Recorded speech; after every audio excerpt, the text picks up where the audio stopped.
Chapter 678. Fan Xian's eyes narrowed slightly. His pupils constricted slightly. He then stood up in front of the large shed. Straightening his back, he calmly looked at Yin Jilan, who was singing loudly. Everyone around the sword hut was kneeling. Even the members of the Qing diplomatic group knelt in front of the great Grandmaster Sigujian's coffin and bowed sincerely. Before they came, the Qing emperor had personally approved this minute etiquette. No one had any problems. Fan Xian rose and appeared particularly eye-catching. Of the thousands of people inside and outside, only he and Yin Jilan stood in front of the large black coffin. Fan Xian did not want to kneel to anyone in his life. Other than heaven and earth, his parents, he was not in a good mood even when he went to court and knelt to the emperor. He was willing to kneel with all his heart because he respected the strong and respected the dead. However, Yin Jilan's last words shocked him. It also completely turned the faint respect he had for Sigujian into a faint anger. Everyone heard Yin Jilan's last words clearly. These were the words the 13 disciples of the Sword Hut heard at the same time as they knelt in front of the bed. Yin Jilan would not lie and did not dare to lie. Thus, everyone turned their gaze toward Sir Fan Jr., who had already abruptly stood up. Mother from Dongyi?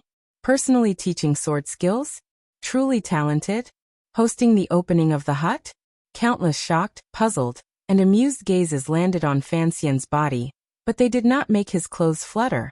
He only looked calmly at Yin Jilan as if trying to determine if he had imagined these words, or if they were something else. These simple words revealed 4 pieces of information that Sigujian wanted to announce to the world. Fan Xian's mother was Yi Qingmei. Although Yi Qingmei had helped the Qing kingdom rise to prominence, she could still be considered a person of Dongyi. This was not a secret. As for the matter of personally teaching sword techniques, since Sigujian had said so in his last words, everyone believed it. A great grandmaster had the right to teach Sir Fan Jr. the true meaning of the Sigu sword. As for the evaluation of being a great talent, everyone thought Sir Fan Jr. was worthy of it. The problem was that these messages all faintly revealed a kind of feeling. It was a feeling of intimacy, a feeling of wanting to pull Fan Xian toward Dongyi.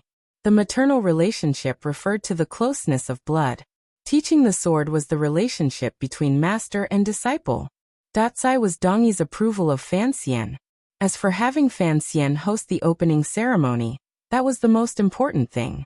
The Sword Hut had appeared in the world for decades. It had only been 20 years since the Sword Hut had truly opened and accepted disciples. Each time, the person hosting the opening ceremony was none other than Sigujian himself. Other than the 3 years when he was heavily injured and waiting for death, Sigujian paid particular attention to the opening ceremony of the Sword Hut. This created a tacit agreement in the world. Anyone who presided over the opening of the Sword Hut was the master of the Sword Hut. Sigujian's last words had appointed Fan Xian to open the Sword Hut. Naturally, he had given him this Sword Hut, which contained countless aces and 3 generations of disciples. This was indeed something Fan Xian had not thought of. During these 2 days, he had been thinking about how he could truly make the 12 swords other than Yin Jilan work for him. 13th Wang didn't need to think about it. He had already seen through this young man's personality. What about the other aces of the Sword Hut? Unexpectedly, Sigujian had thought of this problem for him ahead of time and solved it.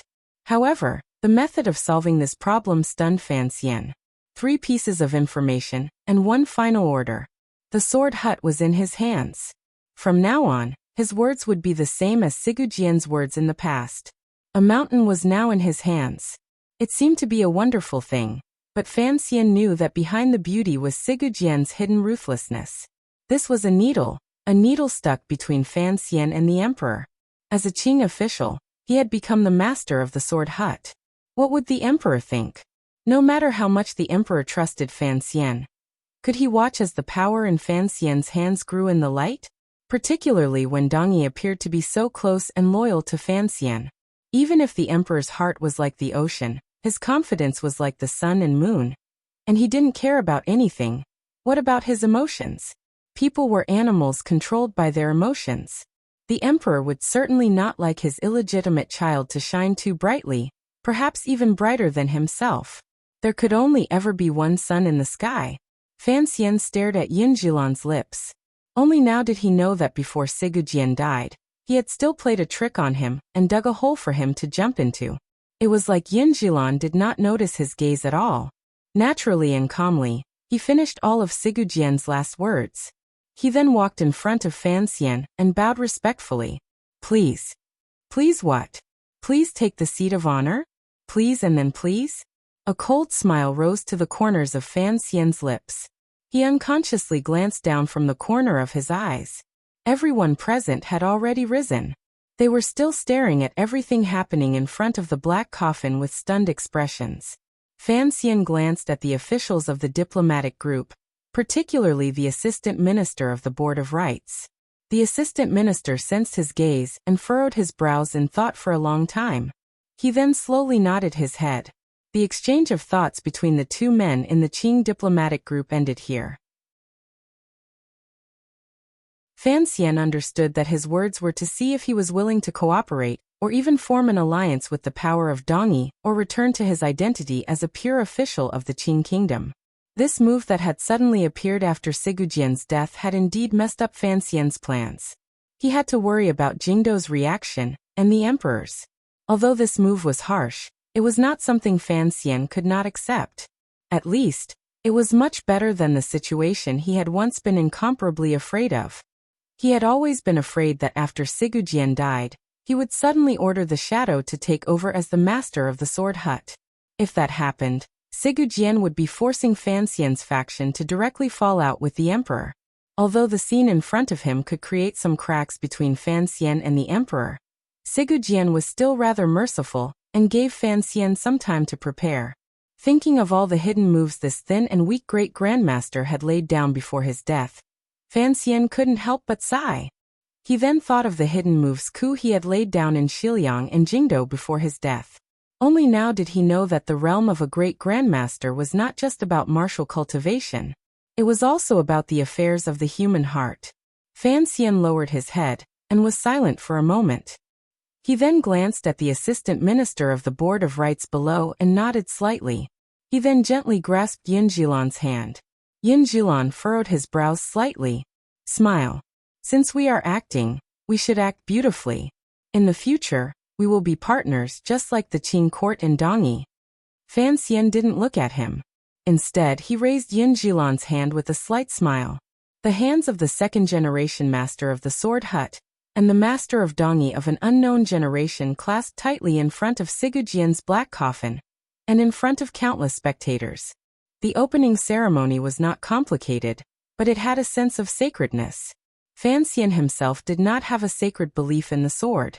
When he gently pushed open the tightly closed door of the grass hut, he found that the attitude of the disciples of the Sword Hut toward him had faintly changed. The respect and cooperation began to have some meaning that came from the heart. Even 13th Wang was no exception. After everything was done, Fan Xian returned to the Qing diplomatic group and entered a quiet room with the assistant minister of the Board of Rights. This was only the opening ceremony and the second round of negotiations. Although the negotiations had gone smoothly, they were still at the final juncture of the merger. Thus, the highest-ranking official the Qing kingdom had sent, other than Fan Xian, was this assistant minister.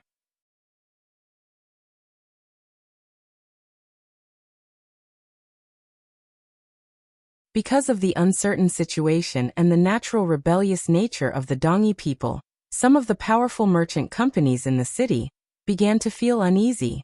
Faced with this trend, Fan Xian joined hands with the second disciple of the Sword Hut, Li Bohua. Using the double pressure of Taiping Money House and Palace Treasury, he directly intimidated all the merchants. At the same time, Fan Xian and the diplomatic mission jointly sent 17 urgent memorials to Jingdo, asking the emperor for instructions on relevant matters. At the same time, he asked in the secret memorials whether the arrangements for the hostages of the vassal states could be lowered to avoid forcing the nobles to act in desperation and do terrible things in their despair. Conquering a territory wasn't something that could be done with just a few words on a piece of paper. The key was to subdue the hearts and wills of the people living in that territory. This would take years, decades, or even centuries. Fan Xian was not in a rush, but he was worried that the emperor would be in too much of a rush. For him, he had to be able to satisfy the emperor and at the same time, make the people of Dongyi accept it. This was his goal so that the Iron Riders of the Qing Kingdom would not kill their way from Yinjing. It was like a steel wire. As he walked on it, the two sides were empty. He had to be careful. Conquering required a propaganda offensive, buying people's hearts, and giving the Dongyi people an excuse to convince themselves. It required Fan Xian to organize everything without sleep or rest. It required him to use his identity as a powerful official of the Qing Kingdom, and the master of the sword hut to meet with various merchants and local figures with real power in Dongyi. He had to give them a definite message and make them feel at ease. This was a very tiring matter. The dark circles under his eyes finally destroyed some of the beauty on Fan Xian's handsome face. His face had also paled. He was extremely tired. Each time he thought of how he was saving hundreds of thousands of lives, this feeling of being able to move closer to the thrill of being a martyr for a just cause made him sober again. Other than everything above, conquering required powerful and irresistible martial power. Only with powerful martial power as the foundation could the people of Dongyi passively and humiliatingly accept their fate of being swallowed up by the Qing Kingdom. After the situation in Dongyi calmed slightly, the Qing Iron Riders began to move closer in Dongyi's direction. Like a black cloud crushing a mountain, they were unstoppable. This was also the emperor's bottom line. If the Qing Kingdom did not station troops in Dongyi, what kind of conquest was that? It was already the height of summer. The blazing sun shone wildly in the sky, burning Dongyi's sorrowful wife into an endless panting of pain. It chased away the dark and rainy weather after the great grandmaster's departure. There was only light. The Northern Qi diplomatic group had long left. What many people found strange was that although the Northern Qi people clearly felt great shock and anger at the Qing Kingdom swallowing up Dongyi, they did not do anything. Instead, they quietly watched everything happen. It seemed that the Northern Qi people had already accepted their fate. Of the hundreds of people standing outside Dongyi, other than the members of the Qing diplomatic group and the officials of the master of the city, there was Fan Xian and the disciples of the sword hut who had rushed back from various places. Fan Xian lowered his head slightly and stood on the rolling yellow dirt road. Unconsciously, he moved his feet endlessly. His appearance was not very dignified. He also didn't want to put on a dignified appearance. He could clearly feel that the expressions of all the Dongyi people waiting outside the city were particularly ugly and pale. There was a special kind of suppressed anger. At this time, Fan Xian would not purposely put on a dignified appearance to provoke them. The ground gradually began to tremble. Yin Zhilan's body, standing beside Fan Xian, also gradually began to tremble. Once the first disciple of the sword hut, and now the master of Dongyi, he could no longer control the gloomy emptiness in his heart, and began to tremble. The expressions of the officials of the master of the city in Dongyi were all very ugly. The faces of the disciples of the sword hut were also slightly pale. As their trembling grew louder and louder, they revealed their true emotions. At the end of the road, thunder rumbled faintly, causing the ground to shake. The small grains of sand in the yellow dirt on the ground were shaken and rolled. A rider appeared in their line of sight. Immediately after, 2, 3, 10, 100, 1,000 densely packed riders pressed toward Dongyi from the west. A stern and magnificent aura enveloped all the people on the outskirts of the city. The Qing army had arrived. The black mass of riders slowly neared Dongyi. They represented the Qing kingdom's powerful military power, the Qing emperor's unstoppable and powerful will, and the desire to conquer. The Qing kingdom had stationed 10,000 Qing soldiers in Dongyi. They had been gathered from the armies of the 5 roads within a month. They had been hastily formed, but there was no sign of chaos. These Qing soldiers who were about to represent the Qing kingdom stationed in Dongyi were all old soldiers of the Western Expedition Army. Under the command of the Great Prince, their battle power was astonishing. Fan Xian narrowed his eyes and looked at the approaching and threatening Qing army. He smiled slightly mockingly. Tidying his clothes, he slowly walked forward to meet them. He couldn't help but think of the arguments he had with the emperor in the memorials. Sigu Jian's last words had made him spend a great deal of effort to convince the emperor.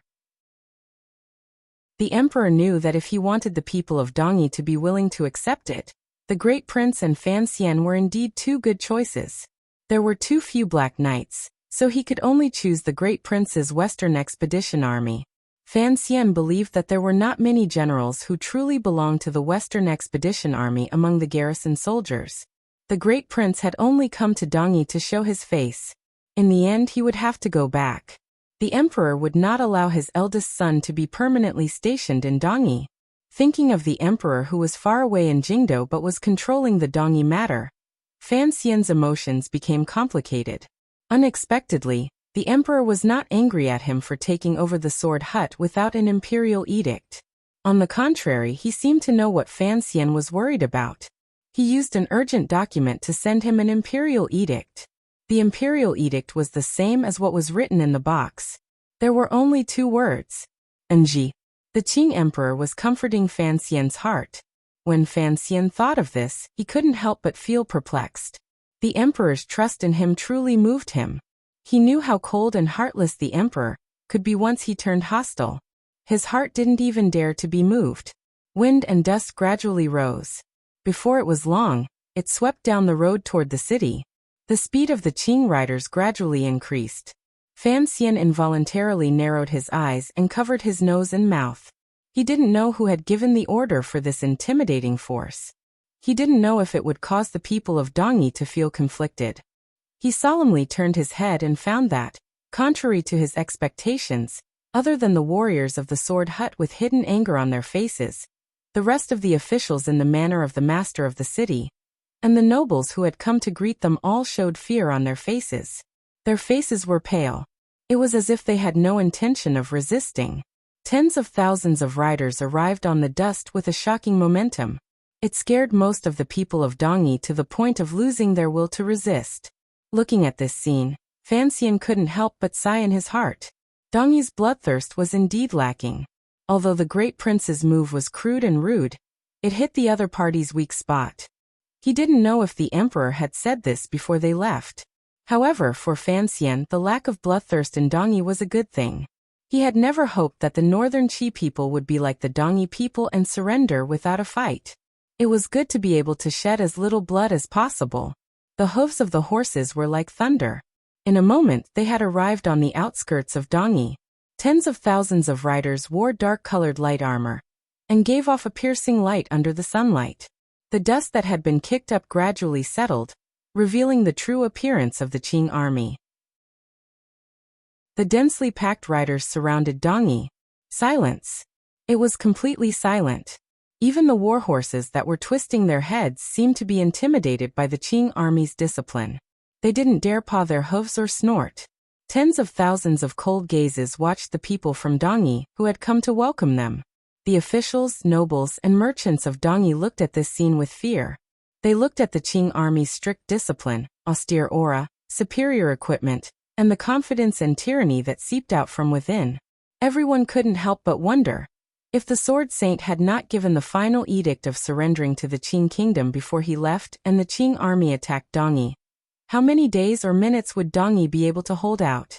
Clip-clop, clip-clop, clip-clop. A wave of silent horse hooves broke the silence in front of the city gate. The front of the Qing cavalry parted. Their commander walked out from within, as well as the complicated and magnificent ceremonial guards at his side. The Qing emperor's ceremonial guard followed the Qing army and arrived outside Dongyi. The commander-in-chief stood beside the emperor's ceremonial staff. He wore a silver light armor, a sword at his waist, and a spear at his side. Behind him was a blood-red cloak that fluttered in the yellow dust sea breeze. The great prince gently pulled on the reins of his horse and escorted the emperor's ceremonial guard to the front of the crowd. Calmly and with a complicated gaze, he looked at everyone outside the Dongyi city gate. There was a soundless silence. Yin Jilong closed his eyes and was silent for a long time. After struggling for a long time, his eyes gradually grew wet. Then, he slowly knelt down toward the emperor's ceremonial guard beside the warhorse. The master of Dongyi knelt. All of the officials quickly followed suit. The nobles of the various vassal states also knelt down. They knelt densely on the ground, expressing their submission to the Qing army and the Qing emperor. The disciples of the sword hut did not kneel. They knew this was a helpless decision their teacher had made before his death. Although they knew that their eldest disciple had already broken out of the hut, and could only kneel in front of the Qing army for the people of Dongyi. They were not Dongyi officials. They were free people. More accurately, they were Jianghu people. The Jianghu people had their own way of doing things. They did not have any restraints. Thus, they stared at the Qing riders with an astonishing aura that filled the mountains and plains. There was not a glimmer of fear in their eyes. On the contrary, they felt boundless anger and fighting spirit. More than half of the 9th-level aces in the world were there. They were not afraid of anything. The great prince sat on his horse and glanced coldly at the stubborn disciples of the sword hut who refused to bow down. He was about to open his mouth to say something when he heard a familiar, clear, slightly tired, and indifferent voice coming from the side. Disciples of the sword hut, listen up. Fan Xian closed his eyes slightly and said, return to the city to help the manor of the master of the city maintain law and order. This reason was absurd. Fan Xian sighed in his heart. He knew he had made a mistake. He shouldn't have let the disciples of the sword hut come. These people were all aces among aces. Each of them was proud and unyielding, particularly powerful figures like Li Buohua and 13th Wang. They were either the leaders of the greatest money house in the world or warriors most likely to become great grandmasters. How could they lower their heads to the power of a country? There were not many people in Dongyi who were hot-blooded. If there were 10, at least 90% were left in the hearts of the disciples of the sword hut. Hearing the master's words, the disciples of the sword hut did not disobey. They knew that Sir Fan Jr. was giving them a way out. After a moment of stalemate, Li Buohua was, in the end, more experienced and prudent. After a long silence, he let out a long sigh. 2 streams of hot tears flowed down silently. Leading his disciples, he quietly walked into the city and opened up the path into the city. 13th Wang did not follow and leave. He also did not kneel. He just stood coldly by Fan Xian's side and looked at the menacing Qing riders. It was as if he had no one in his eyes. The great prince glanced at Fan Xian with deep meaning in his eyes. Eunuch Dai unfurled the imperial edict in his hand, and read it quietly to the Dongyi officials and merchants kneeling in front of the ceremonial guards. Hearing that Sir has passed, I am grieved and cannot rest easy. Hearing that Sir is righteous and prioritizes the people, I feel respect in my heart. Fan Xian stood to the side of the road and quietly listened to the most important imperial edict. He found that this imperial edict was not like the ones in the past, which were all standardized. It truly had the tone of the emperor. Furthermore, the grief and respect in his words were not false. As for how the people of Dongyi would view the Qing emperor who had killed Sigurd, that was another matter. This imperial edict was very long. It described the Qing emperor's greetings to the people of Dongyi and the importance of unifying the world for the people. Each word was sincere. In the end, the emperor approved of Yun Jilan's appointment as the master of Dongyi and ordered him to choose a time to enter the capital to accept the title. Yun Jilan, who was kneeling at the very front, heard this edict and was not surprised. Although his position as master of the city had been obtained through negotiation, if he wanted to continue holding it, he had to be personally conferred the title by the Qing emperor. He rose somewhat gloomily and accepted the imperial edict with both hands. He then bowed again. The ceremony continued. It was a complicated and important ceremony. It was a ceremony about conquering and being conquered. The great prince dismounted and walked closer to Fan Xian. He looked at him for a moment and then said, I didn't do well earlier. Fan Xian knew that this brother of his was referring to him having the disciples of the sword hut leave. After a moment of silence, he replied, I am already very tired. I don't know what else to do. But the disciples of the sword hut still have to demonstrate their attitude. The great prince looked at him warmly. After a moment of silence, he said with extreme seriousness, However, you have already done well enough. I think in the entire world, in this matter, there is no one who can do better than you. Fan Xian smiled slightly and didn't continue the conversation. He only said, The disciples of the sword hut's attitude will be shown to the emperor. He lowered his head and said to 13th Wang beside him, 13th Wang, you are responsible for arranging the moving of the army. 13th Wang, who had been silent the entire time, suddenly raised his head. He didn't ask why. He only looked calmly at Fanxian. His meaning was simple. Why me? Because you are a simple person. Fanxian gave him a reason that he could not refuse. I have learned something from you.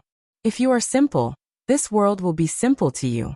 Under the great prince's slightly confused gaze, Fanxian patted 13th Wang and said, I think you also hope that this matter can be simpler. The 13th disciple of the sword hut, Wang Shi, stood in front of the group of riders. He couldn't help but think of that bright afternoon many years ago when Sangwon had taken him to choose a girl. It was the same helplessness and headache.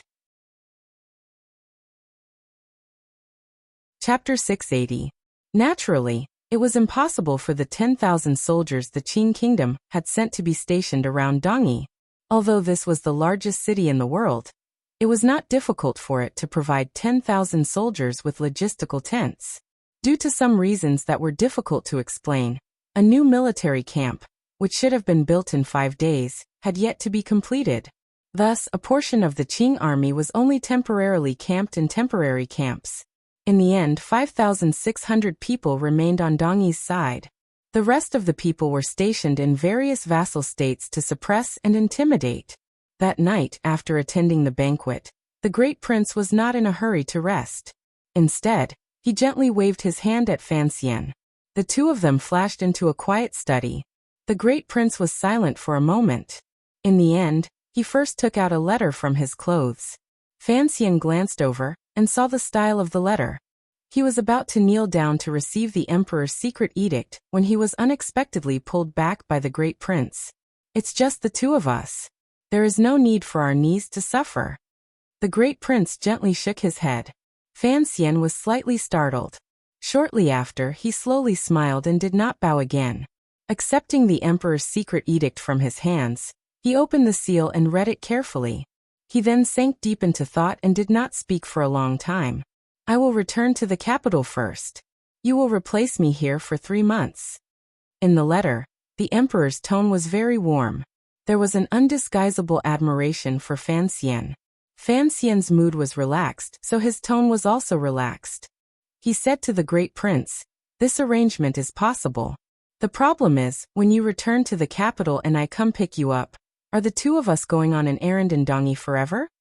In order to conquer Dongyi as quietly as possible and let the Qing kingdom's financial and military power suffer as little damage as possible, the great prince and Fanxian, the two sons of the emperor who had Dongyi blood running through their veins, were without question the best choices. Although Sigujians will during the opening ceremony a month ago had strongly pulled Fanxian onto the path of the Dongyi people, and pointed directly at the emperor's heart, the emperor was a wise man. How could he not understand this? On the contrary, he went with the flow and changed his original thoughts. He actually sent the great prince to lead the Qing army to be stationed. Regardless of whether it was the great prince or Fanxian, they both had half Dongyi blood in them. This was an unparalleled weapon when it came to conquering the hearts of the Dongyi people. At least, the conquered people would feel much better every time they thought of the Qing nobility above their heads being half Dongyi. Particularly the great prince, he was a true prince. His birth mother's past was known to the world. Having him stationed in Dongyi could also represent the mixing of blood between the Qing kingdom and Dongyi. If one truly wanted to conquer a piece of land, the mixing of blood was, without question, the most powerful weapon. The emperor saw far into the future. However, it was impossible for the emperor to allow the great prince and Fanxian to stay in Dongyi for a long time. He only had these two grown princes and needed them by his side to help with court and military affairs. His sons were too far away from Jingdo. The Qing emperor was also faintly worried about the two princes who clearly did not have much of the Li family heir. Fanxian was well aware of this worry, so he was not surprised by the instructions in the secret edict. He only had a headache. The great prince had come, and he was about to leave. What would he do in the future? Someone needs to be stationed in Dongyi. He looked at the great prince and asked, "What exactly does the emperor plan to do? Are you going to do it, or am I going to do it?" "I'm not sure either." A faint worry appeared between the great prince's brows. He was not a normal Qing official or commoner. Although he felt incomparable joy and shock at Fanxian's ability to convince Sigujian to subdue the sword hut, and swallow the land and people of Dongyi into the Qing kingdom's territory without a drop of blood. He was thinking more about whether or not this process would proceed smoothly. Although the Qing Iron Riders had effectively intimidated the hearts of most of the Dongyi people outside Dongyi, the behavior of the disciples of the Sword Hut made the great prince wary. He glanced at Fan Xian deeply and said, "Although the emperor did not say it explicitly regarding the Sword Hut, it is clear that he is not happy with this move. At the time, I was forced into a corner. Either I take over the Sword Hut, or I start from the beginning." Fan Xian laughed coldly. "Did you think I wanted to be a fatty piece of meat caught between hard buns?" Father's intentions were clear. "At the very least, you have to go back and report." The great prince furrowed his brows slightly. Shortly after, he sighed. "I am only here to temporarily replace you. Father will not be at ease with me staying in Dongyi for long." Fan Xian sank into silence. He knew the great prince was speaking from the bottom of his heart. The great prince had always had some care and closeness toward Dongyi. After all, Lady Ning had been giving him orders for many years. Additionally, he had military power in his hands. The emperor would rather stay in Dongyi himself than be at ease leaving Dongyi to the great prince. It was not difficult to carve out land and make a king. What kind of land to carve out, and who to make a king was the difficult matter. In any case, the emperor has not rushed me. I will stay in Dongyi for a while, and help you sort out the situation, Fan Xian said. After the situation has stabilized, I will return to the capital. The great prince nodded and then said, "The Overwatch Council still needs you to manage it. Presumably, Father will not always have you away from Jingdo. After you return to Jingdo, ask around and see what the future plans are for Dongyi. You are worried that the emperor will send a powerful figure over and incite a civil revolt in Dongyi?" Fan Xian gazed at him with a slight smile. "I have made arrangements here. As half a Dongyi person, you don't have to worry too much." His tone became serious. "Even if you are worried, you have to bury it in your stomach and not let others see." The great prince knew that his brother truly cared about him. His heart moved. He nodded. "Is Chen Pingping preparing to leave?" Fan Xian took a sip of cold tea and felt his mouth dry. He raised his gaze and glanced at him. This great prince had a close relationship with Chen Pingping. Presumably, he was well aware of what was happening in Chen Garden. He has already begun to make preparations. A few days ago, he went into the palace to ask for his resignation. The great prince did not know that Director Chen, whom he viewed as an elder, had once had treasonous thoughts toward his father. He did not see this matter as serious. He only thought that Director Chen was getting old and should retire. Thinking of how he would leave Jingdo and not knowing if he would see him again in this life, the great prince felt a bit lost in his heart. Fan Xian was silent. He calculated in his heart for a long time, and then ignored this question. In the end he asked, "The troops coming to Dongyi this time, are they truly all the Western Expedition Army? Can you completely control them?" "The soldiers are all old. The problem is that there are many strangers in the middle ranks," the great prince said coldly with narrowed eyes. In the next few days he was still badly battered. The complicated handover and name-changing ceremonies happened everywhere in Dongyi. Fortunately, the Ministry of Rites and Honglu Temple sent a large number of capable officials. Only then did Fan Xian not vomit blood because of these things. What truly battered him was a popular uprising in the Liang Kingdom to the northwest of Dongyi. During the mobilization of the people to resist the Qing invaders, a Liang scholar who was deeply respected by the people self-immolated on the street. Black smoke rose and immediately ignited the hatred in the hearts of the Liang people. Only now did Fan Xian truly understand how childish his initial thoughts were. To truly conquer a foreign country, it was impossible to do so without bloodshed. The great prince had already led the army over to suppress it. Before he left, Fan Xian seriously exhorted that if it was possible for the Qing army to not act, then they must not act. Once the Qing army's hands were stained with the blood of the Dongyi people, it would be difficult to wash it clean. This kind of hatred could never be resolved. The great prince followed the plan and sent a stern-worded letter to the manor of the master of the city in Dongyi, rebuking the master of the city, Yun Jilan. He then urged the manor to be the vanguard, and the local martial power as the vanguard to suppress the unrest in the Liang kingdom. The Qing army was the rear and maintained a certain distance. After the Great Prince and Yun Jilan both left Dongyi, all affairs were handed to Fan Xian to handle. He hid by the seaside and thought of the never-ending sparks of fire in Dongyi. He felt a wave of irritation. It should be better to have the manor of the city suppress it. It was probably like the puppet army in his previous life. Fan Xian sat on a large rock by the seaside and smiled bitterly. He knew that no matter what he did, no matter how Sigujian's last words and the disciples of the Sword Hut cooperated with him, he still could not change the fact that in the hearts of the people of Dongyi, he was an evil invader. How exactly do you want to deal with the matter of the Liang kingdom? 13th Wang, who had become more and more silent these few months, was sitting by his side. Suddenly he asked, "Do you want the army to massacre the people?" The manor of the master of the city does not have an army. It only has the power and position that it has developed over the years. Fan Xian knew why 13th Wang was asking this. After all, he was a Dongyi person. Yet he had to suppress the unrest in the Liang kingdom that he saw as righteous. Presumably, his feelings were complicated. He paused for a moment and then quietly said, "I have orders to try to keep as few people as possible dead. In the end, people will still die. Furthermore, once the weapons move, how will you control them?" 13th Wang's gaze was confused. He only stared at the rise and fall of the waves on the ocean. Fan Xian tilted his head and glanced at him. His expression gradually became serious. "Do you know the scholar who burned himself to death?" In the past, Sir Gu often came to the Sword Hut to speak with the teacher, 13th Wang replied. Fan Xian shook his head and said, "There are many hidden dragons and crouching tigers in the world. Although I have never seen this Sir Gu, presumably, he is also a remarkable figure. The chaos in the Liang kingdom started because of him, but I am unable to deal with him. As for his family, don't worry. I will protect them. Sir Gu's ancestral hall will be built as soon as possible after the matter is over." 13th Wang looked at him in a daze. After a long time he said, "You don't truly respect him.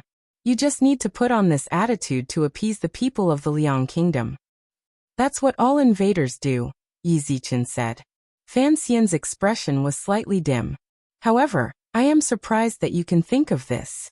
13th, you are becoming more and more remarkable. I've seen too many things. No one can be simple."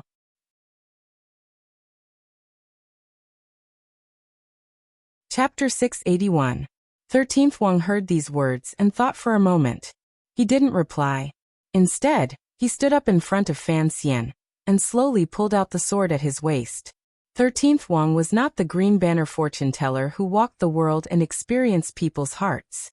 Rather, he was a swordsman who followed Fan Xian and refused to live alone. Fan Xian's expression became serious. His right hand climbed to his back and pulled out the Wei Emperor's sword. The light of the sword was like autumn water. It reflected the seawater not far away and rippled even more. Without any warning, the silent sword stabbed a foot in front of Fan Xian's face. This was the first time Fan Xian had truly seen 13th Wang use a sword.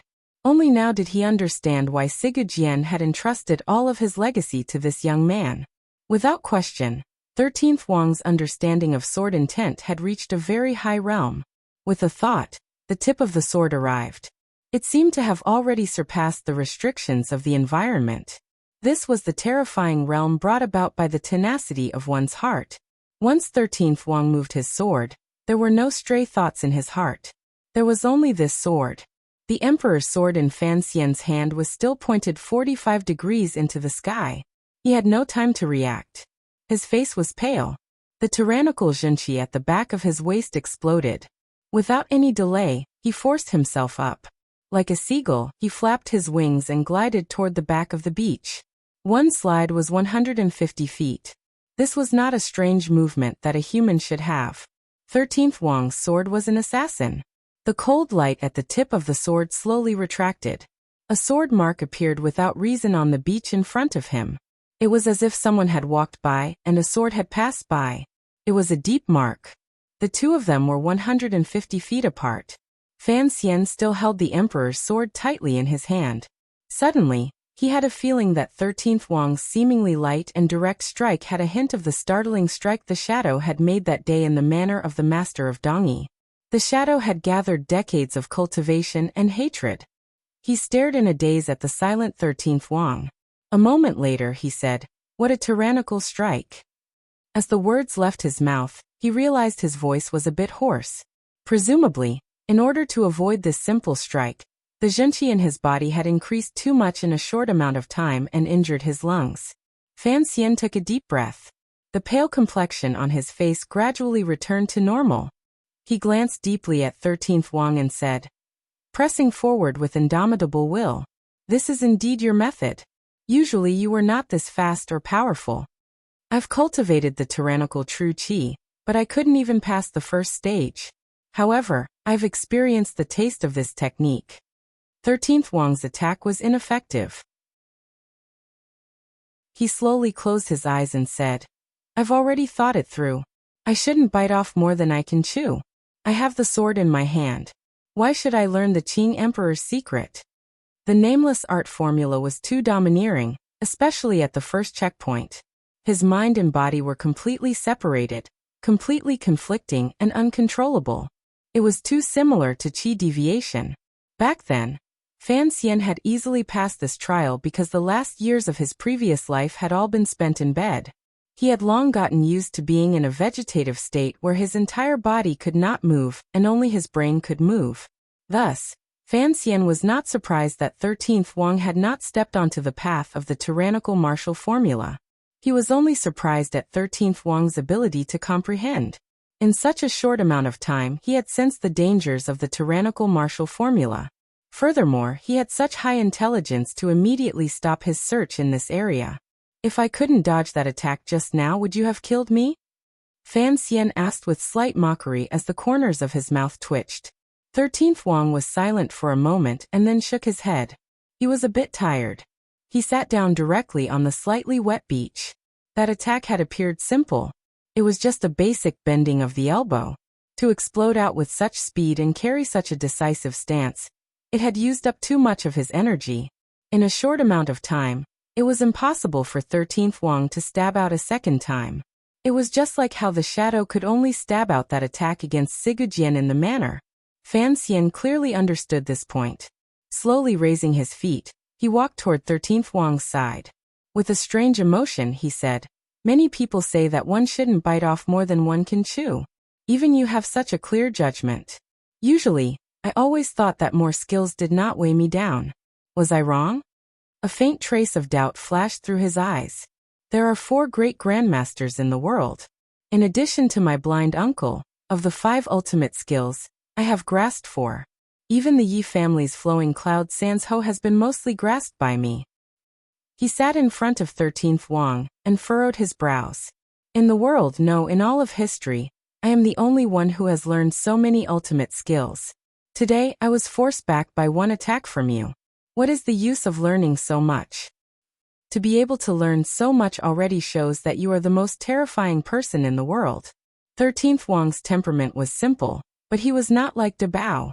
He acutely sensed the sense of defeat gradually rising in Fan Xian's heart.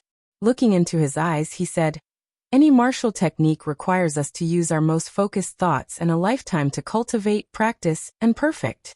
Furthermore, it is an ultimate skill left behind by a great grandmaster. For you to be able to cultivate 4 of them to the extreme in a short period of 20 years is already shocking enough." Fan Xian had cultivated the ultimate skills of the 4 great grandmasters. In front of 13th Wang's attack, he had to temporarily retreat. Involuntarily, he thought of Sigujian's realm and the Emperor's realm. A sadness that was difficult to suppress grew in his heart. 13th Wang looked into his eyes and quietly said, "Your ability to comprehend is very good, particularly with your strong foundations. Additionally, with such good luck, you should be the most powerful person in the world. My ability to comprehend is only average, particularly in front of you and Haitang Duoduo." Fan Xian took a deep breath and said, "All I can rely on is hard work. However, there is a limit to one's strength. Even if I were to work twice as hard as I am now, I would still not be able to break through that piece of paper." Fan Xian was able to easily dodge 13th Wang's attack that seemed to have come from the heavens.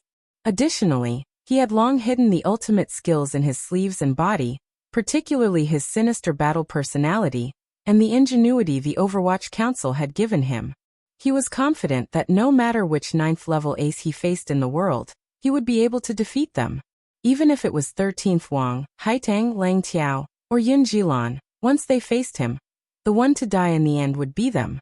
After Yi Luyan left this world, regardless of whether it was power or personal cultivation, Fan Xian would, without question, be the second in the world. 13th Wang had also sensed this from Fan Xian's seemingly easy and casual slide earlier. A faint sense of awe rose in his heart. He looked at Fan Xian, and still could not understand how a young man in his 20s could raise his cultivation to such a realm. The realms of the three young people in the world were similar. However, Fan Xian was more ruthless and had more tricks than the other two. How did you retreat that time? 13th Wang asked him with narrowed eyes. Fan Xian was silent for a long time, and didn't reply. He only turned his head back and stared at the gradually rising and falling white waves on the ocean. He had already stayed in Dongyi for a long time. The booklet Master Ku he had left behind was deeply imprinted in his mind. Each time he meditated by the seaside, those words would pour into his mind. Although he still didn't understand most of the meaning, miraculously, as long as he thought about it, it seemed that there were minute factors inside and outside of his body that began to resonate with each other. His body became lighter, and his movements became faster. The recovery rate of the Zhenqi in his body also increased. It was as if there truly was a kind of invisible and untouchable Yuanqi in the world that was willing to follow his thoughts to replenish what he had lost. However, this kind of replenishment made his heart palpitate. Was this the magic of the West?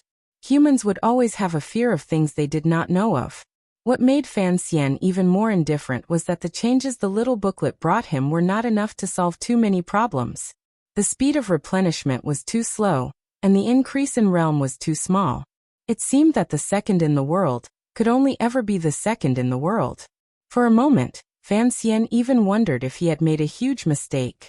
Regardless of whether it was Master Ku He, Sigu Jian, Yi Luyan, or the Emperor, these people at the top of the world were far above him in terms of willpower and diligence in cultivation. However, these great grandmasters only cultivated their own unique skills and never had their hearts set on anything else. He had learned too many things and knew too many things. It was too messy. Fan Xian had a feeling that it would probably be easier for 13th Wang and Duo to break through that piece of paper than him. This was probably the intention Sigu Jian had spoken of. His intention was still not as firm as those two people. Because he was too afraid, he did not care about the price to find a way to make himself stronger. Perhaps this kind of purposefulness was inferior, but he was truly afraid. He was afraid of death. He was afraid of the people he cared about dying. I am returning to the capital the day after tomorrow. A slight smile suddenly rose to the corners of Fan Xian's lips. As long as Dongyi does not fall into chaos, at least the world is still peaceful. Why should I worry about so many things? Dongyi belonged to the Qing kingdom. Although there were waves of unrest, with the suppression of the Qing kingdom's powerful military power, and the cooperation of the upper echelons of Dongyi, it was impossible to raise any major waves. The emperor's trust in Fan Xian remained. Chen Pingping was about to leave the capital to retire. Thinking of this, Fan Xian stood against the sea breeze and felt very comfortable. Regardless of whether or not Uncle Wu Zhu would return, it seemed that as long as they followed this trend, he and the emperor would always be able to find a second path. Bloodshed was not necessarily necessary. Bloodshed was necessary. When the autumn wind began to pass through the small hills behind Dongyi, Fan Xian had finally taken care of most of the affairs in Dongyi. By the time the Great Prince and Yin Jilan returned, the first major turmoil after Dongyi's surrender was finally extinguished within the borders of the Liang Kingdom with the cooperation of both sides. The flames that had been lit by the self-immolation of the great scholar, Sir Gu, were quickly extinguished by the blood and were unable to spread for long. Over 400 people died in the Liang Kingdom. These hot-blooded Dongyi people unfortunately lay in pools of blood. Fan Xian read through the general memorials, and gave some instructions to the great prince. He then boarded the carriages leaving Dongyi. He was once again returning to Jingdo to debrief. Conquering a piece of land brought about daily nervousness, busyness, and killing for these expeditionary officials. After the great prince parted with Fan Xian, he led the garrison troops and coldly watched every movement in Dongyi. At this time, he and Fan Xian both felt that the general situation was set. If they continued to slowly struggle like this, regardless of whether it was the Qing court or the general situation of the world, they would all be within a controllable range.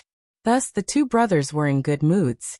In the crisp autumn air, their hearts were incomparably refreshed and had thrown away all their worries. Fan Xian could even temporarily not think about the problem of 10 family village and the problems of the past. As for the popular man in court, He Zhongwei, in his eyes he was just a clown and could not affect anything at all. Today was a good day. These few days were rare good days in Fan Xian's life. The Black Overwatch Council carriages left Dongyi and slowly made their way back to the capital. Fan Xian was not in a hurry to return to the capital. Looking at the golden, slightly yellow, and deep yellow leaves around him, as well as the autumn mountains that had been painted into an oil painting, was also a rare enjoyment. Of course, blood continued to flow non-stop along the way. As a powerful official of the Qing kingdom, the master of the sword hut, the representative of the invaders, and the Qing emperor's favorite illegitimate child, Fan Xian became the emperor's favorite. On his way back to the capital, Fan Xian became the first target of the volunteer armies of the vassal states around Dongyi and the rebellious people. Perhaps it was not appropriate to call them rebellious people. They were righteous people. Most of the righteous people in Dongyi refused to accept surrender and bravely entered the mountains to fight the Qing invaders. Most of the people in Dongyi who refused to accept surrender and bravely entered the mountains to fight the Qing invaders were people of the Jianghu. These people who had martial strength were clearly more direct when it came to protecting their own moral principles. No one knew how these people found out when Fan Xian left Dongyi and grasped the route of the Overwatch Council carriages back to the capital. Along the way, they began to launch assassinations and even suicidal attacks on the powerful Qing officials in the black carriages. After arriving in Yanjing for about 20 days, the black carriages had been attacked 7 times. The troops from Yanjing and the Black Knights stationed at the border had not come to receive them. The Great Prince had only given Fan Xian a 1,000-man army. Thus, dealing with these 7 major attacks was rather difficult. Chen Pingping hummed tiredly, but a complicated emotion flashed through his eyes. He thought of the conversation he had with the emperor in the royal palace before he left Jingdo. He had already seen the deepest meaning in the emperor's heart. Chapter 682. Many years later, when the Overwatch Council began to comb through the major event in the early autumn of the 10th year of the Qing Kingdom, there were still many questions that could not be explained clearly. When Director Fan Xian returned to the capital from Dongyi, he was ambushed by the Dongyi Volunteer Army. Was this news purposely released by someone in court, or was it just a coincidence? After all, it seemed that only a high-ranking official of the Overwatch Council could know the little duke's whereabouts. Meanwhile, Dazhou, the place where Ol Amos was on his way home to retire, happened to be brightly lit and filled with murderous intent. Was this a coincidence or was it God's will? Perhaps it was the latter, but at that time, the sky had long changed color. The intelligence officials of the Second Bureau of the Overwatch Council did not pursue the matter closely. At least, the officials of the Ministry of Justice handling official business in Dazhou did not know that at the time, there was a long line of black Overwatch Council carriages outside the city. No one knew that Director Chen, whom all the court officials regarded as a ghost and feared, was in the carriages. They had only received secret orders from their superiors and spent more than a year chasing after a criminal. As for the criminal's name, no one knew. All the clues they had were the criminal's martial skills and habits, as well as the appearance he had used. As for what the criminal had become in these 3 years, no one knew. Perhaps this was the will of the heavens for Chen Pingping to encounter the encirclement in Dazhou. It was also because Chen Pingping had comprehended the will of the heavens that he had stopped his journey home in Dazhou and returned to Jingdo, where he should have stayed for the rest of his life. Everything about Florida started more than a month ago, and it wasn't just about Florida.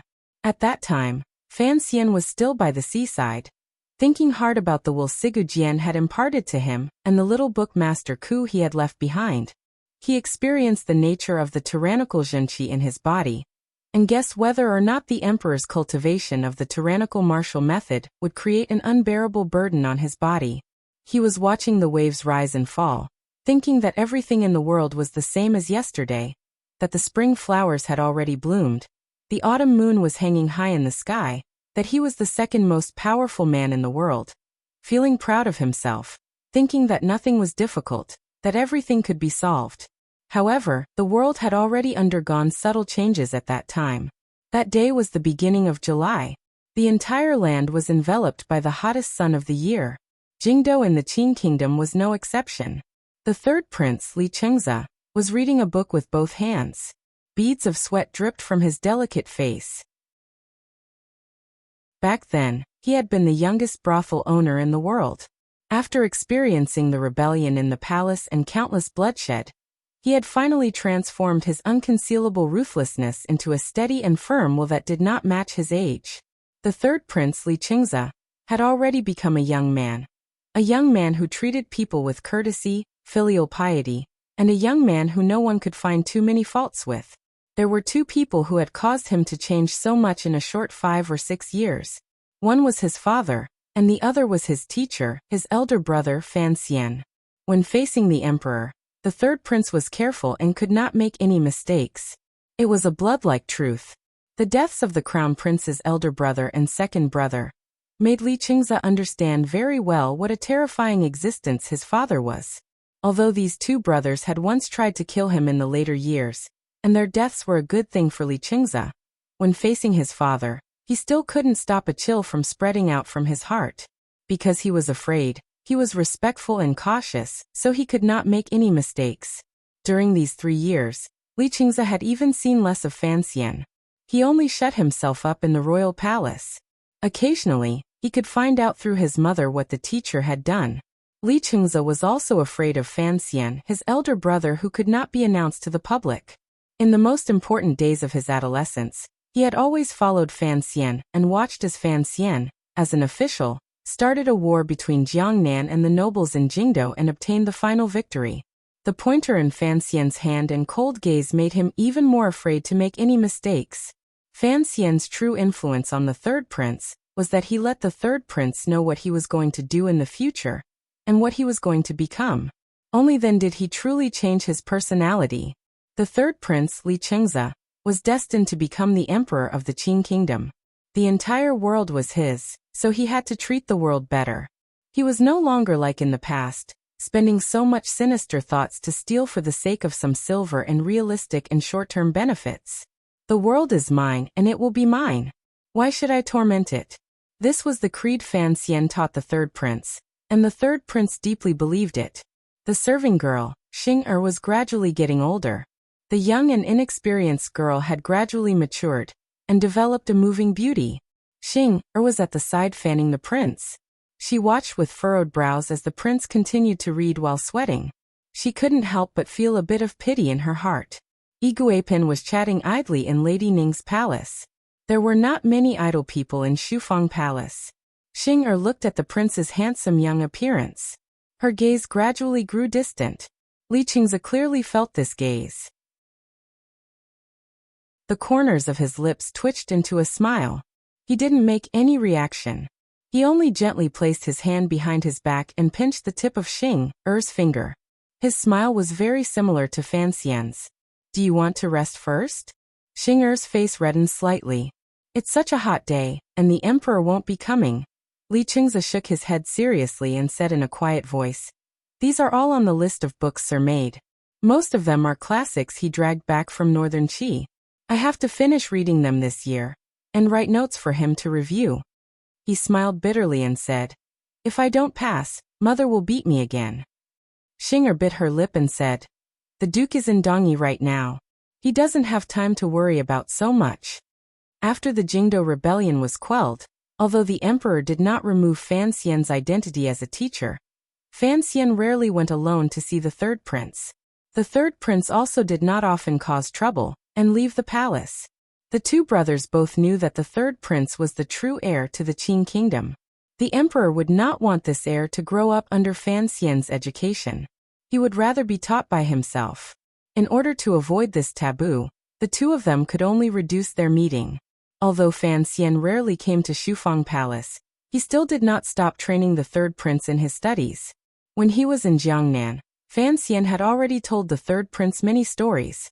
During these 3 years, he still made many lists of books and requested that the third prince read them all.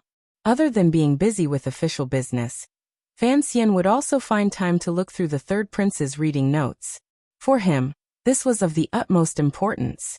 If the future of the Qing kingdom was placed on Li Chengza's shoulders, he hoped that Li Chengza could become a benevolent ruler. Even if he did not have any great ambitions, he would at least be able to look after his family business well. Every year during the new year, Fan Xian's family would enter the palace. That was the time he looked through the third prince's homework. Often, the whistling of the pointer could be heard in Shufang Palace, as well as the third prince's painful cries. Xing Er's expression was not normal. It was clear that she had become Li Chengza's first woman after he came of age. Of course, Li Chengza was also her first woman. Hearing Sir Fan Jr.'s name, Xing Er's eyes became unbearable. She said unhappily, "Sir Fan Jr. is also like this. He always strikes and doesn't pay attention to propriety at all." When Fan Xian had first entered the palace, it had been her who had taken him everywhere to visit. After these years of interaction, Xing Er did not feel that the incomparably powerful Sir Fan Jr. outside the palace was anything to be afraid of. She only felt that he was still the delicate and pretty young man from back then. So her words were not very respectful. Li Chengza's pupils constricted slightly. Without question, he was a clever person. From these words, he had gleaned a lot of information. An old case? Related to him? He had lived in the depths of the palace for many years. What kind of case could truly touch him?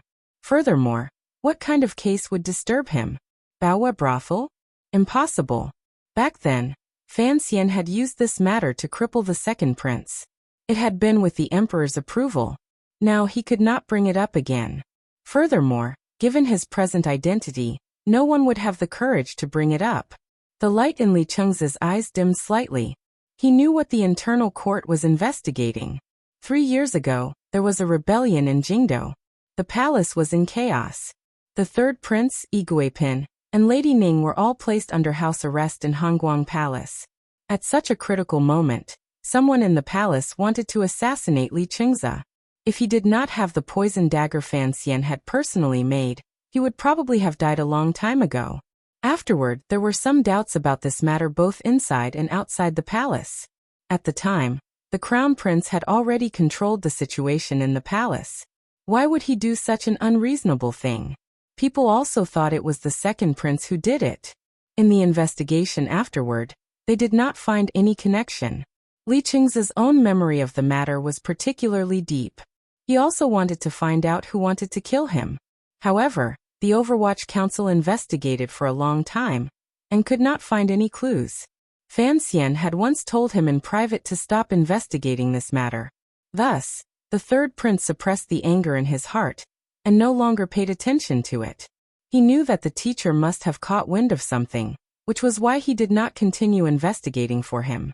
Yet the internal court was investigating this matter now? Concern for his own safety, anger toward the murderer who wanted to kill him, and trust in Fan Xian struggled for a moment in the third prince's mind. He made up his mind and shook his head. "I was quite frightened that day. I don't remember anything. Would I trouble your highness to come with me to draw a portrait?" After the 2 eunuchs were killed by Li Chengza, their bodies were quickly burned in the chaos. Too many eunuchs had died in the palace rebellion that day. Even now, no one knew who the third prince's assassin was. Eunuch Yao glanced at the third prince and spoke respectfully. Li Chengza's brows furrowed. He sensed something strange. "I still need to read. Since I am fine, don't worry about such a small matter."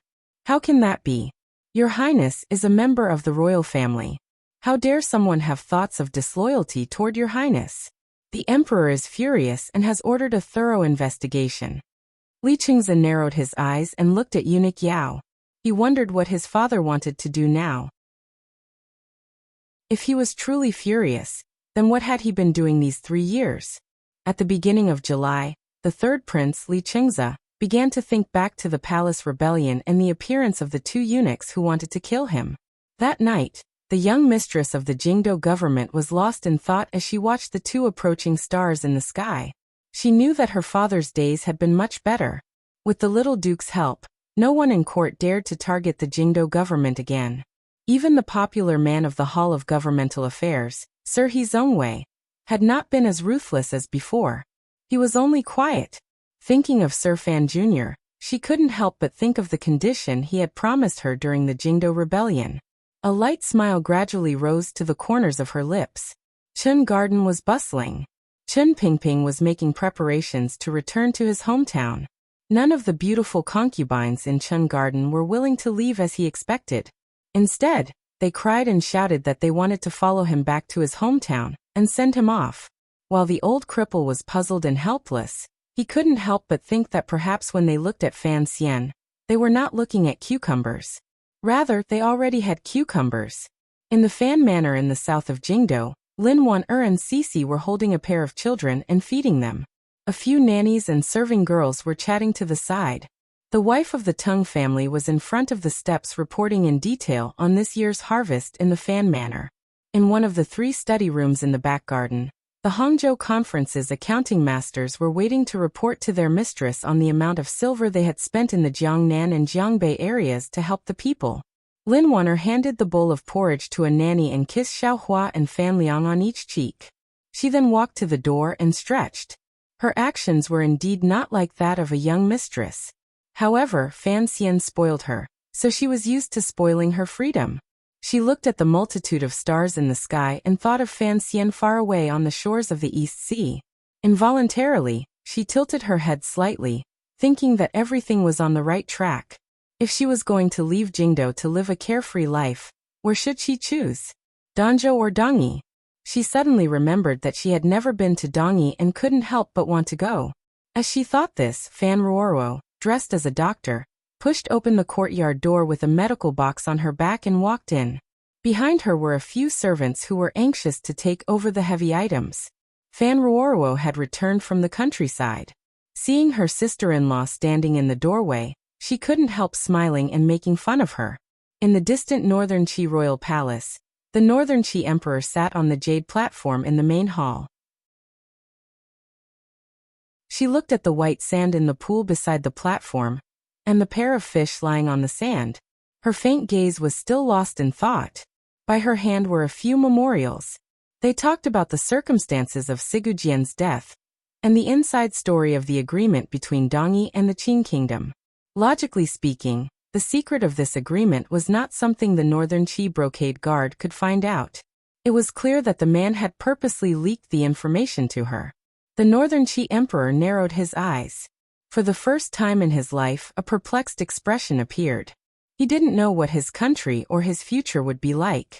The current situation seemed to be clear. There was no opportunity for the conflict between Fan Xian and the Qing emperor to explode. What should she do? If this had been in the past, perhaps he would have long made up his mind to have Fan Xian and the Qing emperor fall out at all costs, even if he had to pay half of the national treasury's income or pay an endless price. Now his thoughts had changed. He knew the power of the words Fan Xian had once said. On that day at the beginning of July, the people of the land all experienced some ordinary or unusual things. A turning point in history, an event that caused the details of history to change, did not happen in Jingdo or Shangjing. Instead, it happened in a remote province in the Qing kingdom. This should have been a routine public security check. The bailiffs walked slowly under the hot sun, occasionally hiding in the shadows of the shops along the street to rest. Gouda, who had hidden his identity for 3 years in disguise, was busy at a noodle stall on the corner of the street. There was a healthy flush on his face. It was no longer as determined as it was in the past. Instead, it was filled with ease and satisfaction. The hand that used to tightly hold a long knife now easily held a long chopstick. With great skill and dexterity, he picked up noodles from the pot and placed them into a bowl.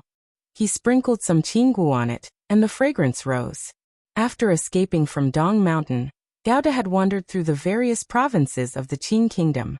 The Qing Kingdom's strict household registration system and customs clearance document system had made him suffer greatly.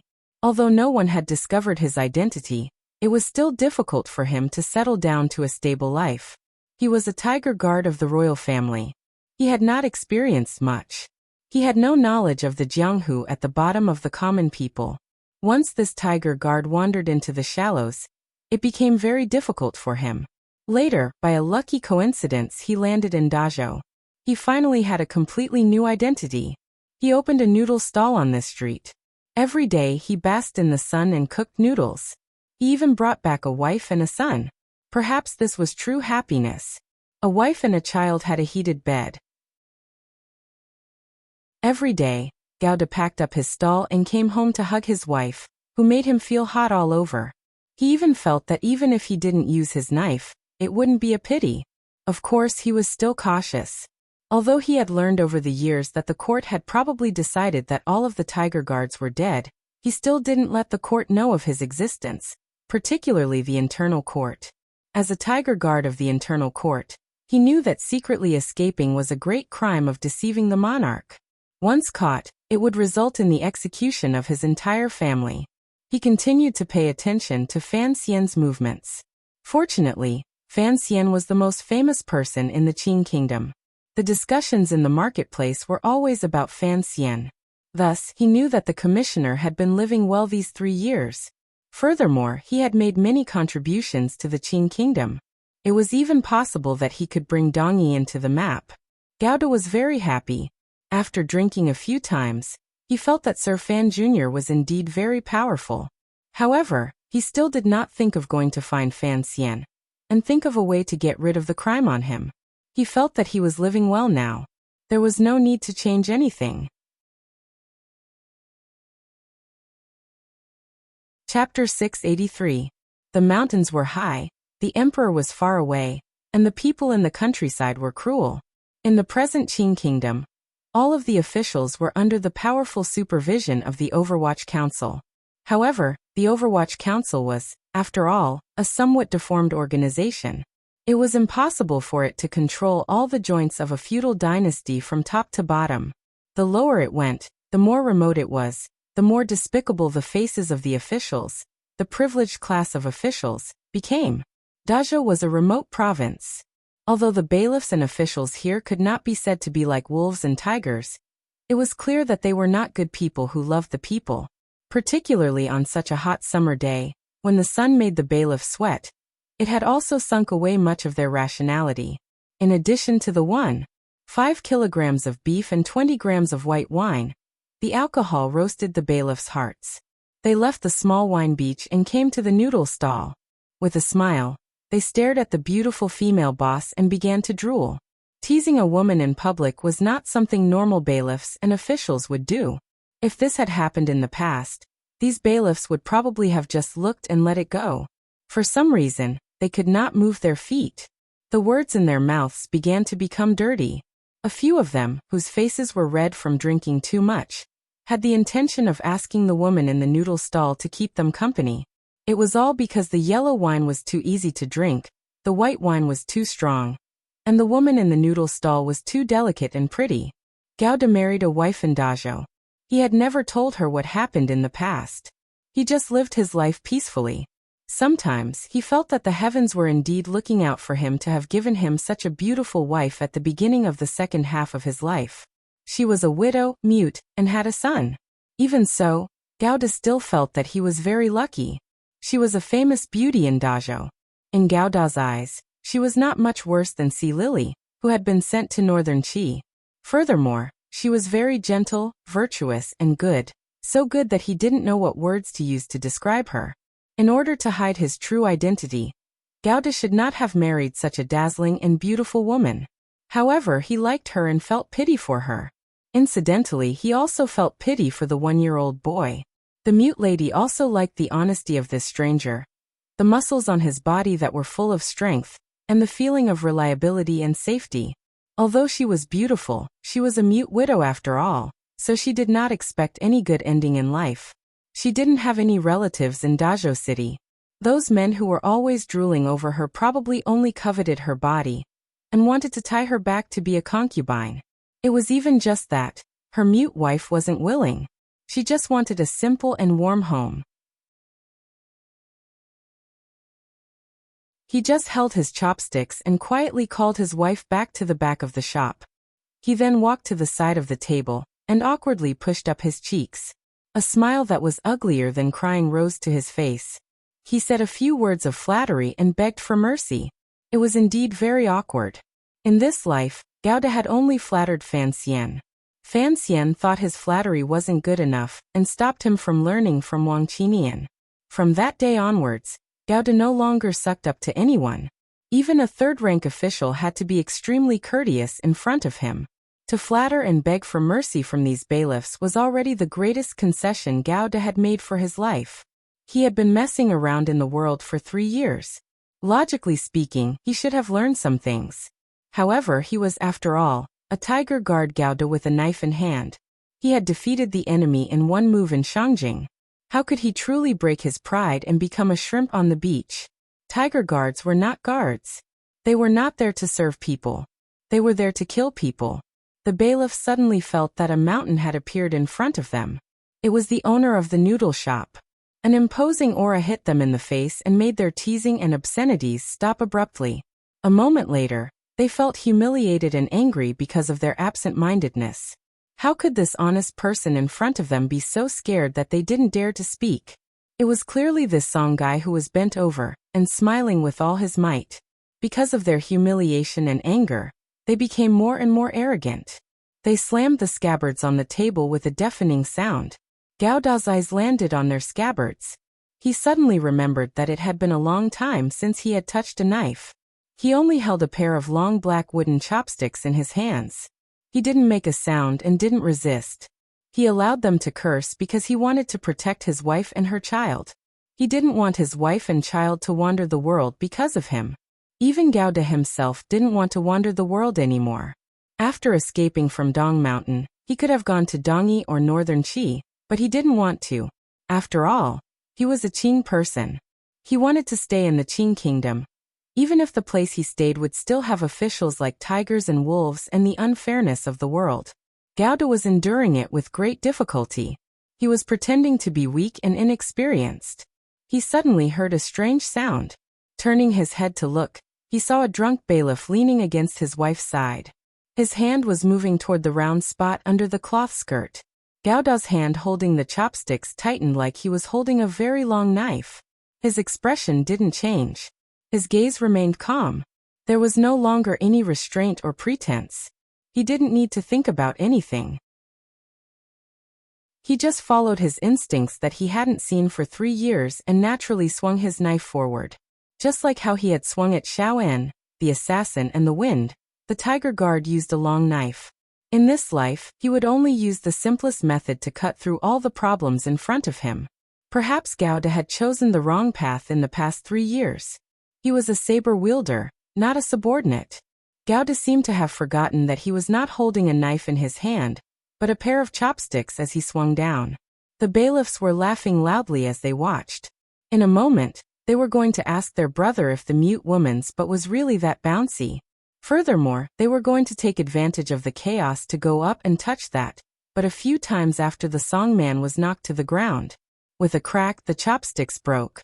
The entire noodle stall fell silent. The mute woman stared in a daze at the scene in front of her. Her pupils gradually constricted. She appeared terrified and shocked. She couldn't believe what she was seeing. Her mouth gurgled. She wanted to cry out, but she couldn't make a sound. The bailiffs in the noodle stall also stopped their laughter and all their actions. They just stared dumbly in that direction. A pair of black wooden chopsticks had been cut in two. One of the chopsticks had already slit the bailiff's throat like a sharp blade. The bailiff's chest was dripping with blood.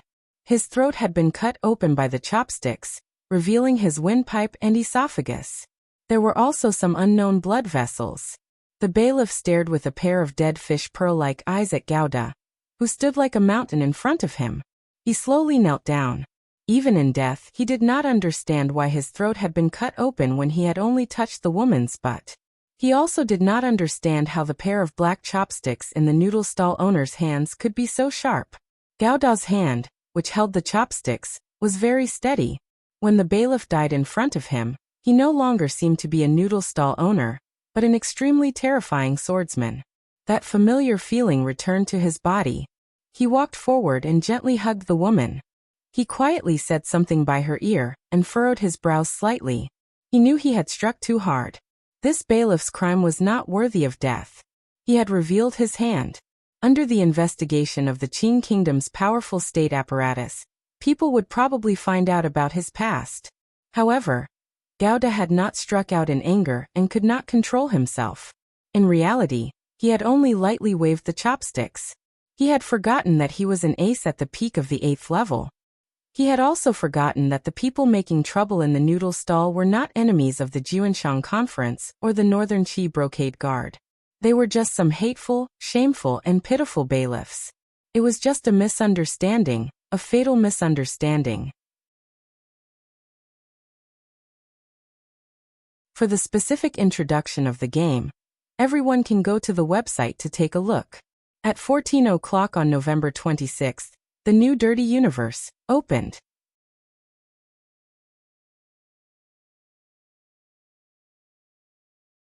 In the end, they locked onto a possible hiding spot in one of the 7 provincial counties south of Dongshan Road and north of Jiangbei Road. Dazhou was one of them. In the vast sea of people, it was extremely difficult to find an ace that everyone thought was dead. Moreover, it was impossible to issue an arrest warrant for this matter. Thus, the aces of the 13 yamens of the Ministry of Justice had been searching the 7 provincial cities and the surrounding villages for the past 6 months like searching for a needle in a haystack. However, they still hadn't found him. Other than the aces of the 13 yamens of the Ministry of Justice, there were also a few aces of the internal court that He Zongwei had sent. Although the Qing Emperor had given this power to He Zongwei to protect his personal safety, He Zongwei had already placed all of his chips on Wang Qinian and Gao Da. Thus he had sent all of them. Seeing that Dongyi had been leveled and Fan Xian was about to return, Scholar he still did not hear any good news from his subordinates. Thus he began to feel anxious. Although he maintained a calm and warm expression in front of his subordinates, in his private orders, he began to exert powerful pressure. The aces of the 13 yamens of the Ministry of Justice were almost driven crazy by this pressure. They had gathered in Dazhou to exchange the information in their hands and to communicate with each other. They hoped to be able to find the Tiger Guard, who had already disappeared. Coincidentally, the bailiffs they had sent into the city to check the household records were slacking off and entered a noodle shop. The owner of the noodle shop rose up and killed someone. Before the bailiffs who had slipped away could return to the Dazhou government, they first saw the sinister-looking and unreachable officials of the 13 yamens. In his terror, the bailiffs reported what had happened in the noodle shop to these officials from Jingdou. The officials of the Ministry of Justice, who were about to go crazy from Scholar He's pressure, felt a buzzing in their heads. Although they couldn't confirm who the owner of the noodle stall was, the criminal investigation officials' extremely sensitive intuition and powerful execution allowed them to immediately bypass the jurisdiction of the Dazhou government and directly give the order to close the city gates. Gao Da's family of 3 was sealed inside Dazhou. After a night of light, the officials of the Ministry of Justice had already confirmed the identity of the noodle shop owner. Regardless of whether it was the chopsticks broken in 2 or the wound of the bailiffs who had been decapitated, it all showed that this person had brilliant knife skills and ruthless attacks. How could an ace of this realm be hiding in a small city selling noodles? There was definitely something fishy going on. The officials of the 13 yamens were all very nervous. Torches were lit all around the noodle shop, illuminating everything inside. They thought to themselves, after working hard for more than a year, they should have finally found the right person, right? The fiery red light shone on the faces of all the officials of the Ministry of Justice. They stared nervously and excitedly at the ace of the internal court in the noodle shop, hoping to receive his final confirmation. The pale-faced ace of the internal court gently used his fingertips to press down on the broken part of the chopsticks. After a moment of silence, he nodded. The officials of the Ministry of Justice met each other's eyes. They couldn't hold back the joy in their eyes. In order to investigate this groundless court criminal, they had endured too much pressure from Scholar He. Furthermore, it was a matter without any foundation. They had run around the 7 roads of the Qing Kingdom for an entire year, before finally placing their target near Dazhou. They had not expected their luck to be so good. Their target had jumped out on its own so quickly. The ace of the internal court was directly under He Zongwei's command. However, he had risen and fallen in the palace these years. He didn't know why Scholar He wanted to investigate this matter. He only knew that the escaped noodle shop owner was probably the only tiger guard left in the world. A glimmer of worry flashed through his old face. He didn't know what kind of danger was hidden behind this matter. The old people in the palace all knew that the tiger guards were vicious people, that Minister Fan had single-handedly trained. The emperor had used the Dong Mountain incident to cut off all of Minister Fan's powerful wings. How could there still be one left in Dazhou? The eyes of the internal court ace suddenly lit up.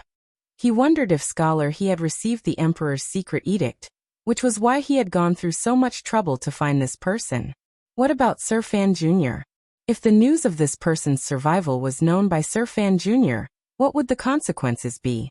These were things that only major figures had to consider. They were only officials and subordinates. They acted according to orders. Since it was a court criminal who had escaped before the battle, he had to be captured. The internal court ace looked at the joy in the official's eyes and couldn't help but sigh in his heart. He thought to himself that these officials probably didn't know how terrifying the tiger guards were. Particularly, a tiger guard who had learned to escape before the battle. The city had been sealed for an entire day and night. The Dazhou Zhizhou also learned of this matter. Although he was angry that some unruly commoners had dared to kill his own bailiffs, compared to such a major matter as sealing the city, he was more angry for some unknown reason. These people from the 13 yamens of the Ministry of Justice dared to interfere with local politics. A few officials of the Ministry of Justice from Jingdou held a portrait and coldly and meticulously examined everyone's appearance.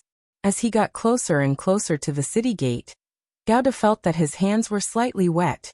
It was not from his nervousness but from his wife's hands.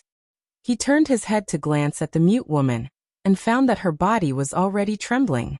It looked like he would not be able to hide it from the sensitive officials of the Ministry of Justice at the city gate. Gauda sighed in his heart. Of course, he had never thought about sneaking out. The family of 3 stood in front of the city gate in front of the officials of the Ministry of Justice, bailiffs and soldiers. They were only 27 feet away from the line that led out of the city. Outside the city gate, there was a donkey cart carrying vegetables. Gauda's eyes were fixed on the donkey cart. The city has been sealed. No one is allowed to enter or leave, a soldier said in a loud voice to Gauda. It was clear that these 3 people could not be farmers outside the city. The aces of the 13 yamens of the Ministry of Justice narrowed their eyes. They looked at the family close at hand. Their pupils gradually constricted. The portrait in their hands gradually fell to the ground. Their hands slowly moved toward the hilt of their knives. It was too easy to recognize. They recognized at a glance that the newcomer was the court criminal they had been chasing for a year. They had jumped out of their own accord and come to the city gate. Did they want to kill their way out of the city gate? The aces of the Ministry of Justice slowly walked out from everywhere and gradually surrounded the family of 3. Before the encirclement had even closed in, Gauda had already raised his face and calmly glanced at the nearest ace of the Ministry of Justice. There was no emotion in his eyes, only coldness. Surrender. The ace of the Ministry of Justice suddenly felt a wave of danger coming at him. He roared loudly and pulled out the knife at his waist at the same time. Surrender. He only had time to say the first 2 words. The second 2 words were drowned out by a spray of blood. In a flash, Gauda took 2 quick steps forward. His hand moved like a dragon and slashed at the ace's wrist. The ace of the Ministry of Justice had no time to react. He could only quickly retreat. But just as his wrist was still swinging in the air, it broke with a crack. Gauda snatched the knife and swung down with his elbow, leaving behind a smear of blood and the collapsed body of the ace of the Ministry of Justice. He then retreated to the mute woman's side and looked coldly at the aces and soldiers of the Ministry of Justice charging at him. There was no trace of fear or self-doubt. There was only great confidence. With a knife in hand, who could stop him? The knife flashed. Gauda held the knife and charged toward the city gate with his wife and child. There was no one in front of the knife. Every time the knife came out, someone would die. He used the blood and the sound of the wind to open a path. In an instant, he was about to break through the city gate. This was victory in the word courage. In an instant, he stunned the hearts of all the officials of the Ministry of Justice. They looked at the powerful figure and found it difficult to surround him. The distance of 70 feet was not far, and the car was not far either. Gauda's body and face were already stained with a lot of blood.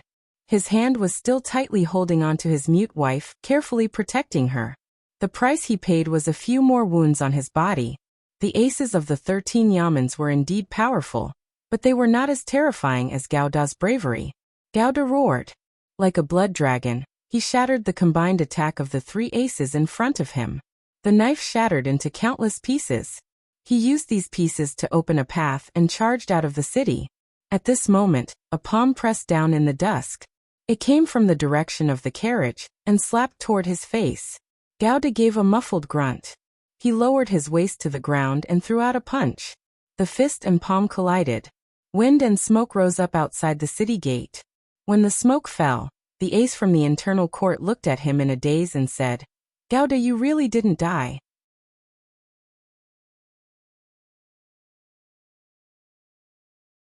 Chapter 685.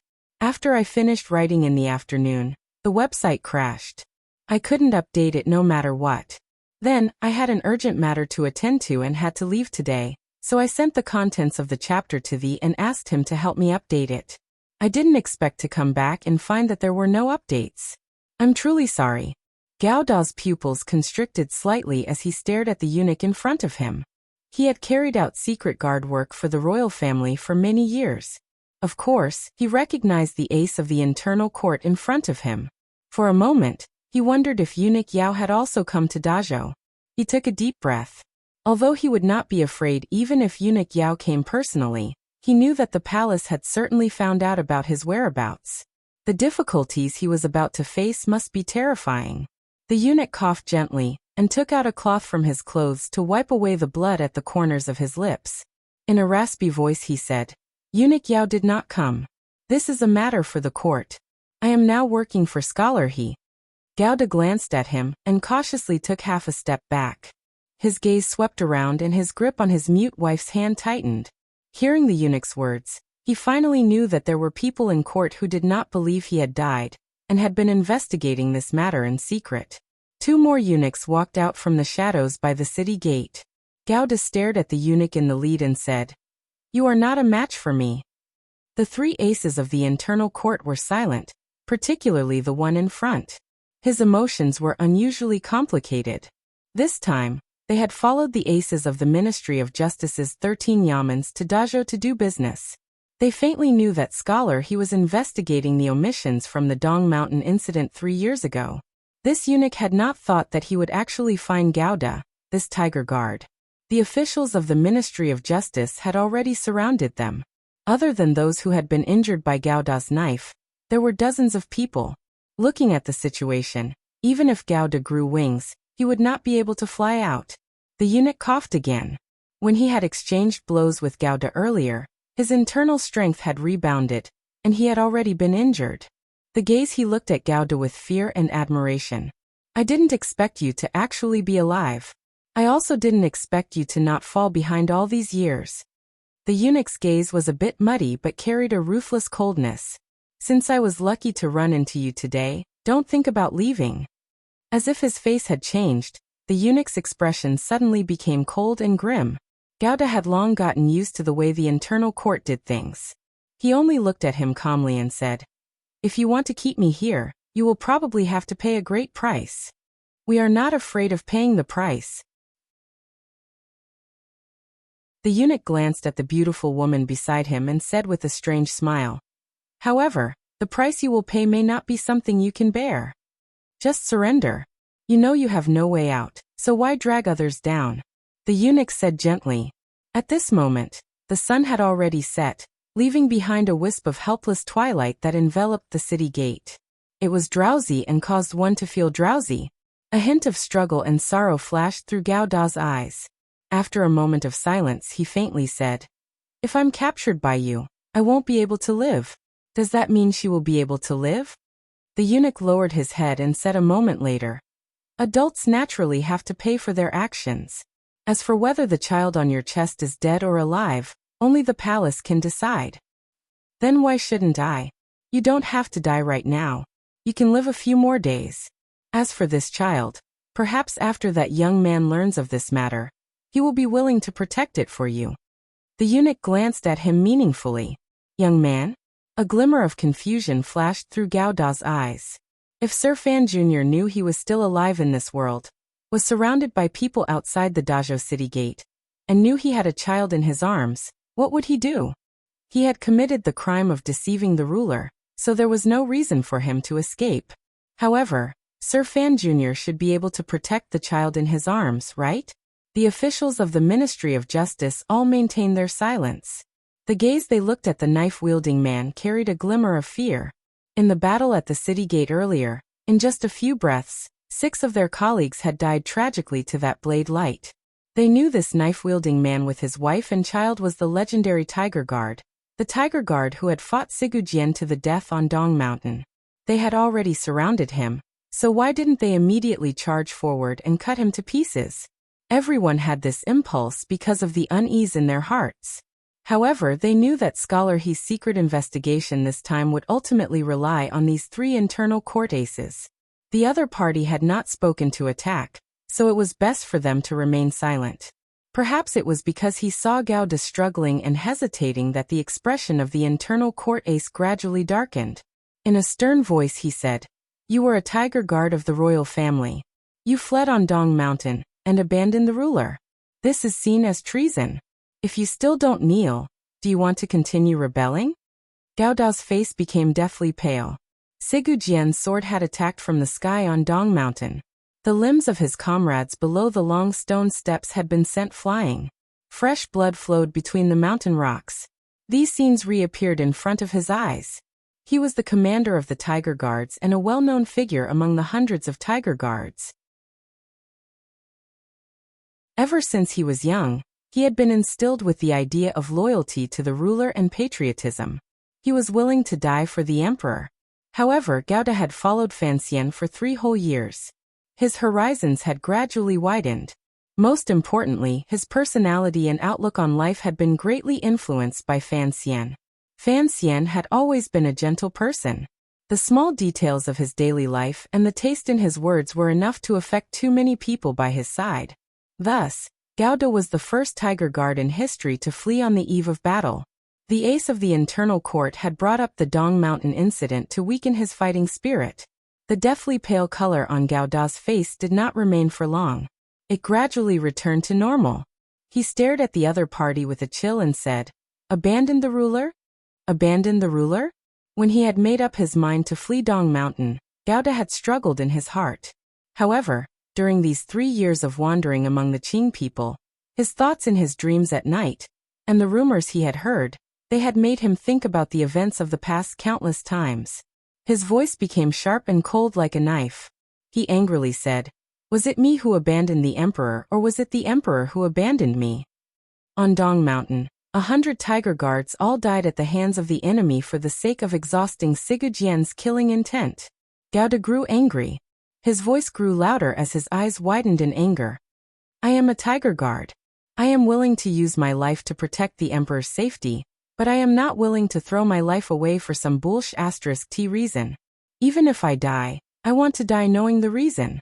Gao Da's hand slowly tightened around the hilt of his knife and pulled the mute woman behind him. Glaring at the ace of the internal court, he enunciated each word clearly. "I just don't want to die like those companions of mine who are useless and muddle-headed. What is wrong with that?" The ace's voice grew sharp and trembled. It was as if he had not expected to hear this Tiger Guard say such treasonous words outside Dazhou's city gates. He cursed angrily in a sharp voice. If the emperor wants the official to die, the official has no choice but to die. As a tiger guard, how could you say such treasonous words? You are truly incorrigible. I've already done treasonous things. What's there to say? At this moment, Gauda suddenly felt his entire body relax. He had finally vented all of his resentment toward the emperor. Yes, the tiger guards were only death fighters raised by the royal family, but Gauda was already an independent person. He did not want to live muddle-headed and die muddle-headed. Gauda used strips of cloth to tightly tie the mute woman to his back. His hands forcefully tightened the lines. As he did this, no one at the city gates moved. They all waited nervously for the ace of the internal court to speak. If you continue to defy the edict, don't you think that Sir Fan Jr. will be dragged down by you? The ace's hands slowly trembled. He was gathering his energy. Suddenly, he opened his mouth and said something that pierced straight into Gauda's heart. Gauda laughed coldly and said, "Who is Fan Xian? If he's dragged down, then he's dragged down. Is there anyone good in this world?" The ace's expression changed slightly. It was as if he had not expected Gauda to say such a thing. Did he not have any affection for Sir Fan Jr. anymore? Of course, the truth of the matter was not like this. When the ace said that he was not under eunuch Yao's orders to capture him, Gauda knew that there was something fishy about this matter. After hearing Scholar He's name, Gauda immediately knew what he wanted to do. More accurately, he knew what he wanted to do. Regardless of whether it was in court or among the Qing people, everyone knew that in the Qing court, Sir Fan Jr. had been suppressing Scholar He with all his strength. Scholar He, relying on his royal favor, was also fighting desperately against Sir Fan Jr. The two sides were like fire and water. However, under the emperor's suppression, there was no chance for them to explode. Gauda knew that given Sir Fan Jr.'s ability and strength, it was impossible for He Zongwei to find a way to defeat him. There did not seem to be a single hole in Sir Fan Jr.'s body. Unexpectedly, he, who had escaped from Dong Mountain and survived, was without question a hole in Fan Xian's plan. He Zongwei only wanted to capture Gauda or Wang Qinian. He didn't want these two people to die. As long as he captured Gauda, it would be like he had captured one of Fan Xian's tails. Even though Fan Xian didn't know he had a tail, Gauda lifted his wife's body up. The murderous intent in his eyes grew stronger and stronger. He stared at the ace and didn't say a word. If he was captured alive by the court and used by He Zongwei to defeat Sir Fan Jr., what kind of harm would that cause?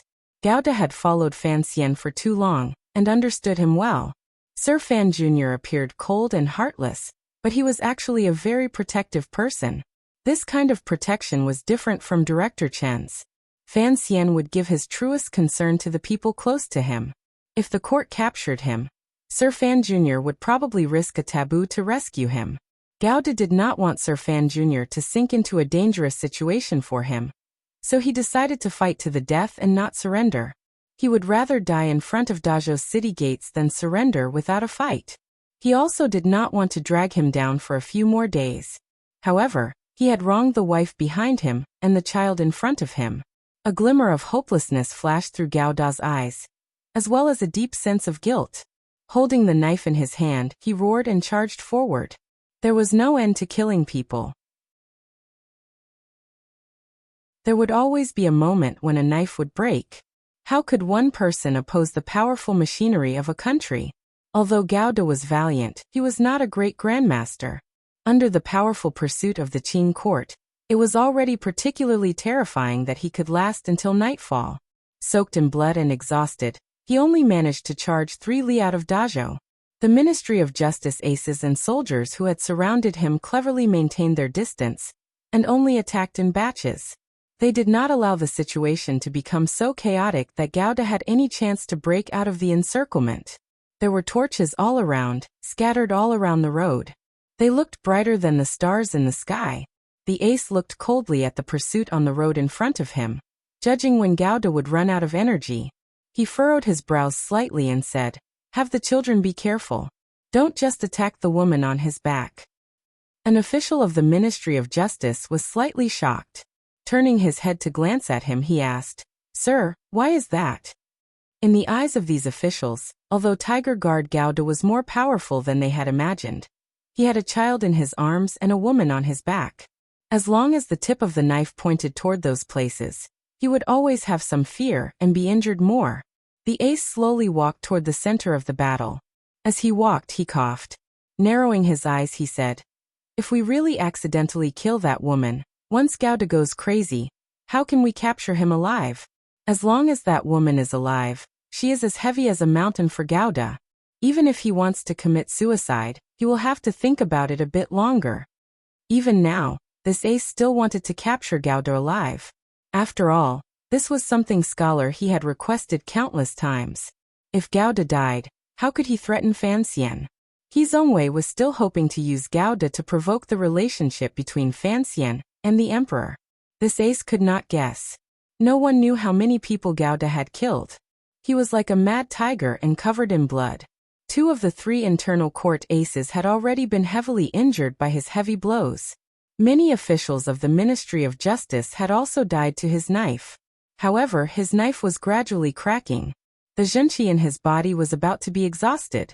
Everyone could see that after the court had paid the price of dozens of lives, this vicious imperial criminal was finally about to collapse. Everyone let out a breath in their hearts. The Ministry of Justice's special anesthetic began to be applied to the blade of the knife, preparing to carry out the final work of closing the net. A row of black carriages came from the other end of the road. This group of carriages was very strange. It was serene and dark, like people had come from the underworld. The group of carriages was very long and seemed to have no end in sight. Gouda chopped off the right arm of an ace from the 13 yamens to his right. Suddenly, he felt his left knee soften. He knew that he was at the end of his rope. With an unwilling howl, he charged toward the group of carriages. The pursuing officials were not nervous. They were also not worried about whether or not the group of carriages would be caught in the crossfire. They continued to move forward at a leisurely pace. In the black carriages, the Overwatch Council official was talking to the old man inside the curtain. He saw the city full of lights and a bloody man. His gaze became complicated. It was not until the bloody man ran close that the Overwatch Council official saw clearly that there were actually 3 people in this bloody man. The Overwatch Council official floated over and caught the bloody man the moment he fell to the ground. His brows twitched. In a raspy voice, he suppressed his excitement and said, "Gouda, you've gotten a wife." The knife in Gouda's hand was stuck into the ground. He was about to take this person hostage when he suddenly heard this joke. Raising his head, he saw a stranger.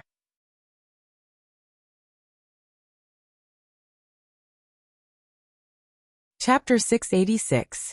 The black group of carriages was surrounded by twinkling torches that lit up the road. However, the group was too long. Even though the Dajo Yamen had come out in full force, the aces from the 13 Yamens led by the 3 internal court eunuchs could only cut off half of the group of carriages. They had no way of surrounding the entire group. However, these officials' eyes were fixed on the court criminal. They were not worried that this bloody man with his wife and child would disappear from their sight. However, no one dared to rush forward and grab the Gundam. This was because everyone sensed something strange. The person carrying the criminal was clearly not an ordinary person. The official robes he wore were somewhat familiar to everyone. Most importantly, this long group of black carriages. Although the style of the carriages looked normal, a group of over 30 carriages was not a sight that could be seen at any time. Even the stupidest person could guess that there were important figures in the group. The officials of the 13 offices of the Ministry of Justice secretly spat and cursed their bad luck. They had never thought that they would run into such a strange group of carriages outside the remote Dajo city. They had just been extremely lucky and had finally captured a criminal of the imperial court that the court had been secretly searching for a long time. The officials of the Ministry of Justice did not panic. Although they temporarily did not know the identity of this group of carriages, they were acting on the orders of the Hall of Governmental Affairs. They could be considered half an imperial mission. Who in the world dared to stop them? Even if the people in this group of black carriages were nobles in the court, they could not criticize the court's actions in capturing a criminal. 3 internal court eunuchs walked out of the crowd surrounded by torches. The old eunuch at the front narrowed his eyes and looked at the strange group of carriages. He looked at the court criminal covered in blood lying on the flat ground in front of the carriage. A few people in black official robes seemed to be treating him. The mute woman with a deathly pale face was holding her child and looking nervously at the criminal. The internal court ace's eyes narrowed. His nose twitched slightly. He felt a glimmer of surprise and unease. He had easily recognized the people in black official robes in the carriages, and which side they belonged to. During the battle, although Gouda had bravely charged onto the road and heavily injured 2 internal court aces, he himself was at the end of his strength. He had to protect the wife on his back and the child in his arms.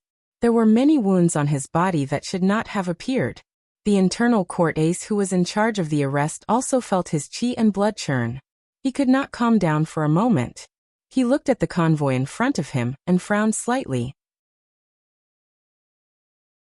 Of course, he wouldn't be too arrogant. He was just a little afraid. As an internal court ace with orders from the emperor, even if this group of carriages truly belonged to the Overwatch Council, he had nothing to be afraid of. The problem was he didn't know the rank of this group of carriages in the Overwatch Council.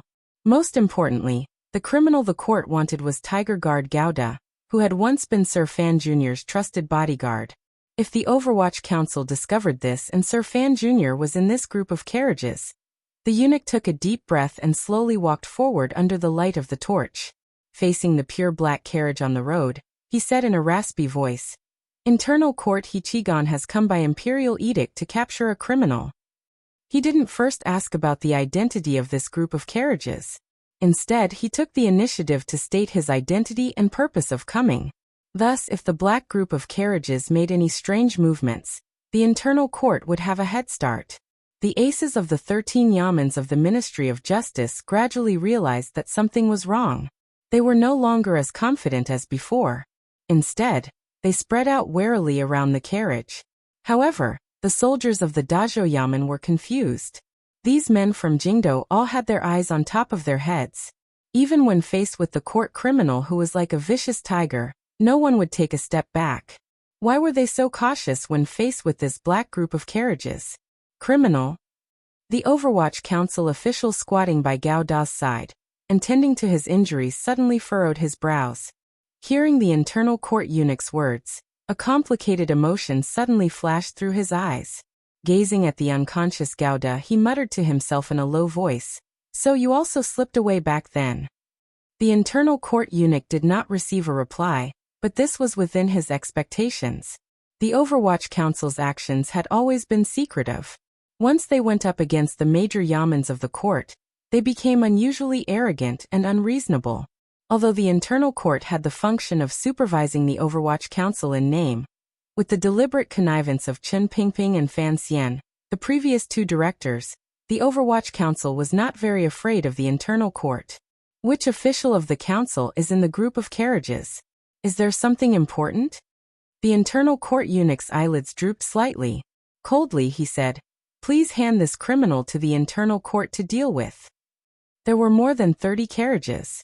No one knew how many officials, secret agents, or important items they carried. For the Overwatch Council to pull out more than 30 specially made carriages, if they were not protecting a particularly important person in the council, then they were responsible for a very important mission. Although this eunuch was an ace of the internal court, he did not want to affect the Overwatch Council's affairs. He was particularly afraid that his luck would be so bad that he would run into Sir Fan Jr. outside Dajo. The Overwatch Council official crouching by Gao Da's side slowly rose. Facing the blinding light of the torch, he narrowed his eyes and looked at the internal court ace. After a moment of silence, he suddenly said, "I am the deputy head of the second bureau of the Overwatch Council. Please show me your edict." The internal court eunuch's temple suddenly throbbed with a burning sensation. He had not thought that after he and his group had revealed their identities, this Overwatch Council official would still want to see the edict he carried with him. The Overwatch Council was not afraid of the internal court, and the internal court was even less afraid of the Overwatch Council. They were only afraid of the 2 directors of the Overwatch Council. In front of the Emperor, these 2 directors carried more weight than the entire internal court combined. Thus, in their daily interactions, the internal court was polite to the Overwatch Council, and the Overwatch Council did not want to offend the internal court. For this Overwatch Council official to say such a thing in a situation like this, it appeared incomparably tyrannical. Involuntarily, it made the internal court eunuch's heart tremble. This was very different from the Overwatch Council's usual style. Was there really? Is Sir Fan Jr. in the carriages? Please allow me to come forward and pay my respects. The internal court eunuch gritted his teeth. Although the Overwatch Council was powerful, he was not afraid. He was only afraid that Sir Fan Jr. was truly in the carriages. Otherwise, why would this official be so cold and stubborn? The director is currently working in Dongi. The Overwatch Council official furrowed his brows and glanced at him. It was as if he had not expected the other party to start probing so quickly. Coldly he said, "Since we are all working for the court, is there a problem with me wanting to see your seal?" Hearing that Fan Xian was not in the carriages, the internal court eunuch's heart immediately calmed. Although the Overwatch Council was terrifying, it was after all the Emperor's special forces. They did not have the courage to stop the internal court from doing things. When does the internal court need to report to the Overwatch Council for internal court matters? The internal court eunuch's face gradually darkened. In a raspy voice he said, "Someone take this court criminal into custody." After giving this order, his eyes moved to the face of the deputy head of the second bureau. His gaze seemed to be tangible as he tried to intimidate him. At this moment, the internal court was working with the 13 yamens. If the Overwatch Council insisted on forcefully interfering, what was the difference between that and rebellion? During this year he had been sent by the Emperor to serve under Scholar. He had endlessly pursued Gao De through the mountains and fields of the Qing Kingdom. He had never returned to Jingdo, so he did not know much about the Overwatch Council. He only knew that Sir Fan Jr. had indeed been busy with the matter of Dongi submitting. He didn't know who this black carriage might be carrying. The aces of the Ministry of Justice's 13 yamens met each other's eyes. They all saw the wariness and unease in each other's eyes. They knew that everyone in the carriage was an official of the Overwatch Council. The officials of the 6 ministries and 3 temples all had an innate fear and resistance toward the Overwatch Council. Normally, these officials of the Ministry of Justice would not, no matter what, directly oppose the Overwatch Council. However, they were working for the court. Furthermore, countless eyes were looking at the blood-soaked criminal lying among the Overwatch Council officials. They were much more confident than before. The officials of the Ministry of Justice slowly and steadily moved toward the side of the carriage. The Overwatch Council officials beside the carriage did not make any movements. It was as if they also felt that they shouldn't fall out with the entire internal court and the Ministry of Justice for a court criminal. The people surrounding them all let out a breath at the same time. They watched as a few officials of the Ministry of Justice had already walked to Tiger Guard Gao Da's side. They took out the shackles and were preparing to put on the shackles. The Overwatch Council official, who had been silent and furrowed his brows the entire time, suddenly opened his mouth and said, "That's still not right. If you say he's a court criminal, then he's a court criminal? You're a eunuch of the internal court, not an official of the Supreme Court." Immediately after, he waved his hand. A number of cold lights flashed. The Overwatch Council officials around Gao De still had their hands behind their backs and did not move. From the darkness around the carriage, a few swordsmen swept out like a gust of wind. In a flash, they drew their swords and placed them across the necks of the officials of the Ministry of Justice. The faces of the officials of the Ministry of Justice immediately paled. They had been careful the entire time. They had not expected that such powerful aces were hidden in the seemingly distant darkness around the road illuminated by the torches. Before they could even make a move, they had been subdued by the other party. The internal court ace slowly raised his head and narrowed his eyes.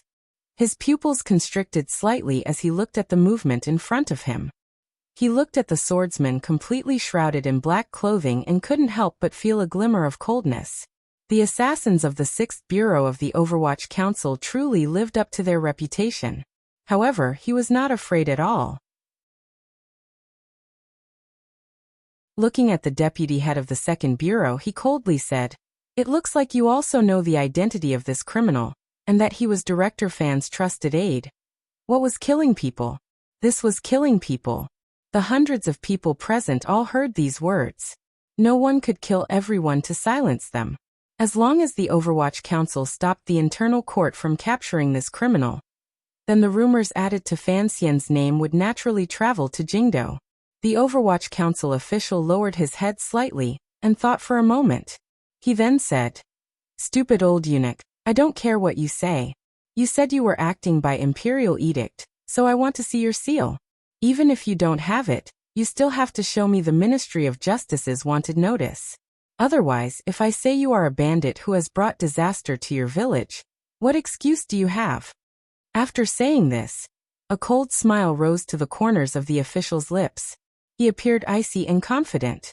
Standing behind everyone, the Dazhou Zhizhou was the highest-ranking official. However, he knew that there was something fishy about this matter.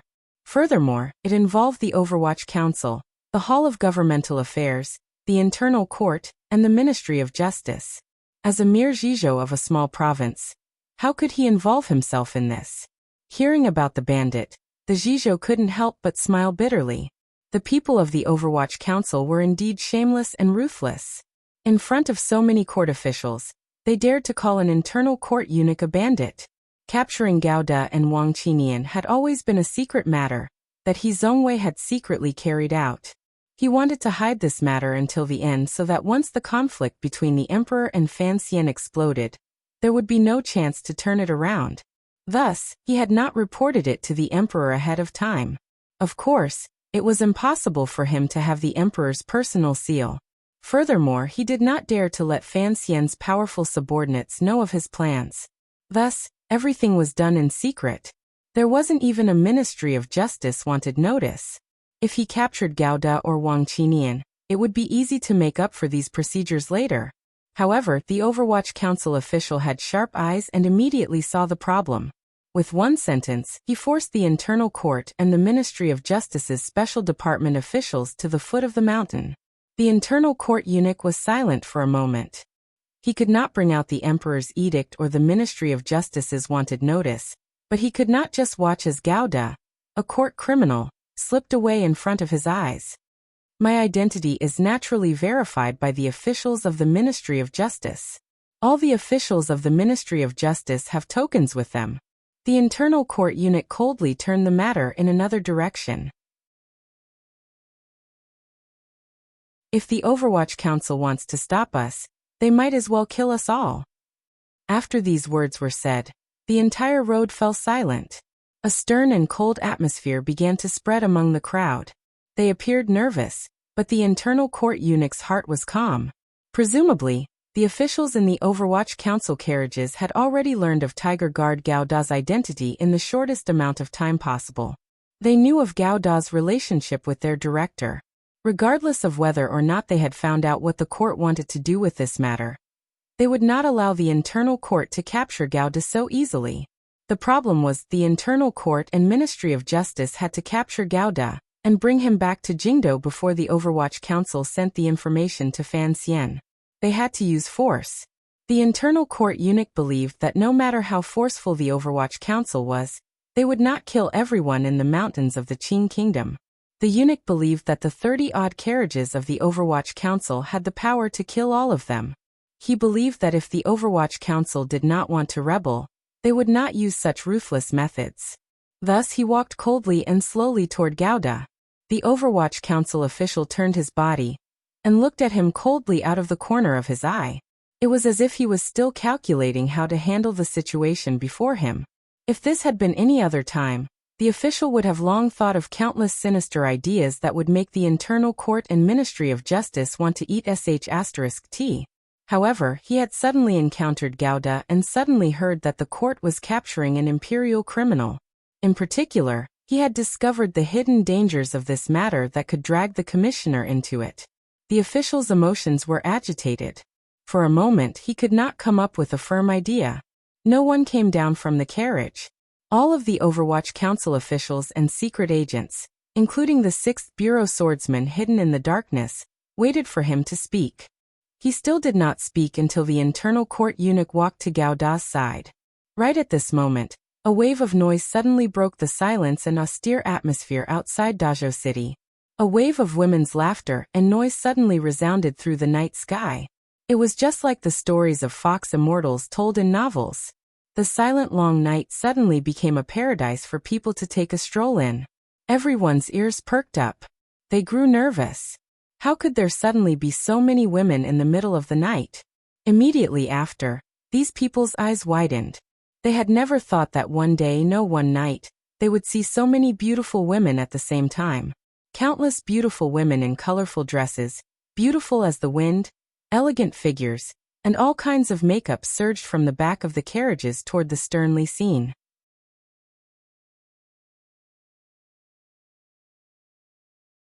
From the emperor to the peddlers and servants, their bodies all emanated a fresh and enchanting aura from the inside out. The usually sinister royal palace seemed to have changed. The slowly moving spots of light in Taiji Palace all appeared mischievous. The only place that had not changed was the royal study. There was a heating stove in the winter, and a basin of ice in the summer. It was like spring all year round. The lack of change was annoying. The master of the royal study, the Qing kingdom's great emperor, was a terrifying figure who had remained the same for decades and had not changed at all. The people of the Ministry of Justice should have arrived in Dazhou. Find time to deal with this matter. The emperor coldly put down his teacup. The great prince had already arrived in Dongyi, and had begun to deal with the rebellion in the Liang kingdom. The secret memorials had just been sent back to Jingdou. The emperor only glanced at them briefly, and then stopped caring about them. It should not be difficult for his two sons to deal with the small matters in Dongyi. Scholar, he has put in a lot of effort. Eunuch Yao looked at his nose, and his nose at his heart. He said this very normally. Although his words were normal, the reality was not normal. Although He Zongwei had always wanted to have a good relationship with the heads of the eunuchs in the palace, and had invested a great deal of passion and money into it, for some reason, the respect and affection the eunuchs and serving girls had for Fan Xian came from the bottom of their hearts and had never changed. Eunuch Yao's words were, without a doubt, a hidden stab at Scholar He. The Qing emperor's expression did not change. He only laughed slightly and said, He Zongwei is also afraid of death. However, that person called Gao De has already lived for so long. I have given Nji enough face, although he does not seem to know that the traitor is still alive. Eunuch Yao suddenly said in a trembling voice, The old director will pass by Dazhou in 3 days. Your Majesty, please make a decision.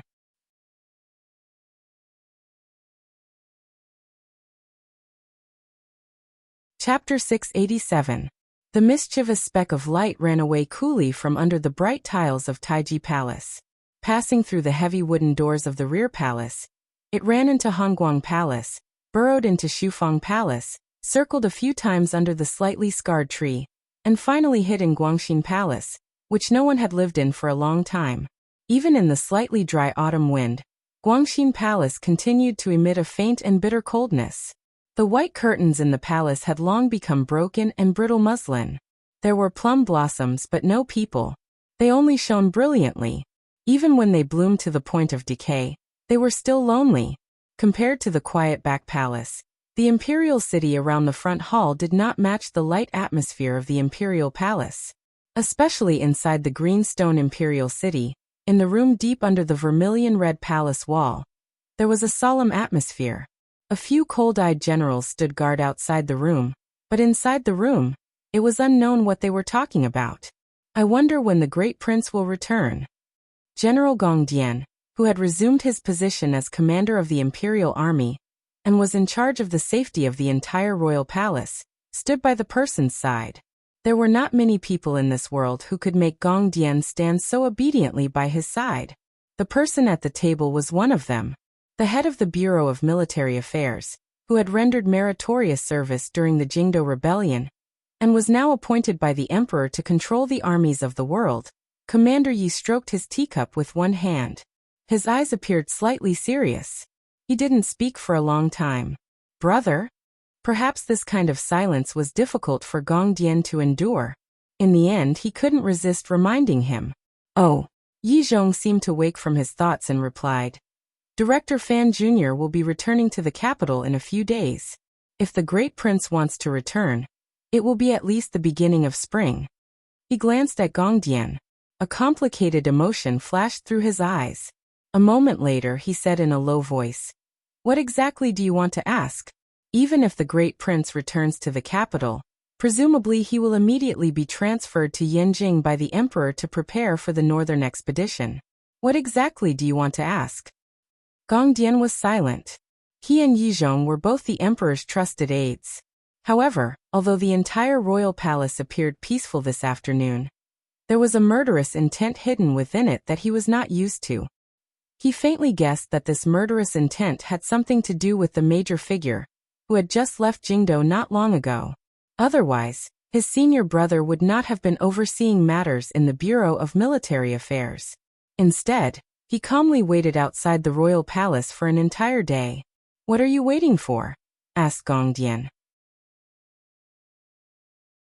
"I'm waiting for His Majesty's decree." After Yizhong said this, he remembered that the emperor was currently making a decision. A trace of anxiety and uneasiness appeared in his eyes. With Yi Chang's status and power, there were few things in the world that could make him feel this way. He closed his eyes slowly, not wanting Gong Dian to see this. However, Gong Dian had already seen it and knew that he had guessed correctly. Inside and outside the royal palace, it appeared peaceful. In reality, undercurrents were surging. The defense level of the entire imperial army had been raised to its most tense state. Gong Dian had only accepted orders from the internal court. He didn't know what the emperor deep in the palace was guarding against. Immediately after, the imperial army received a seal from the Jingdo garrison.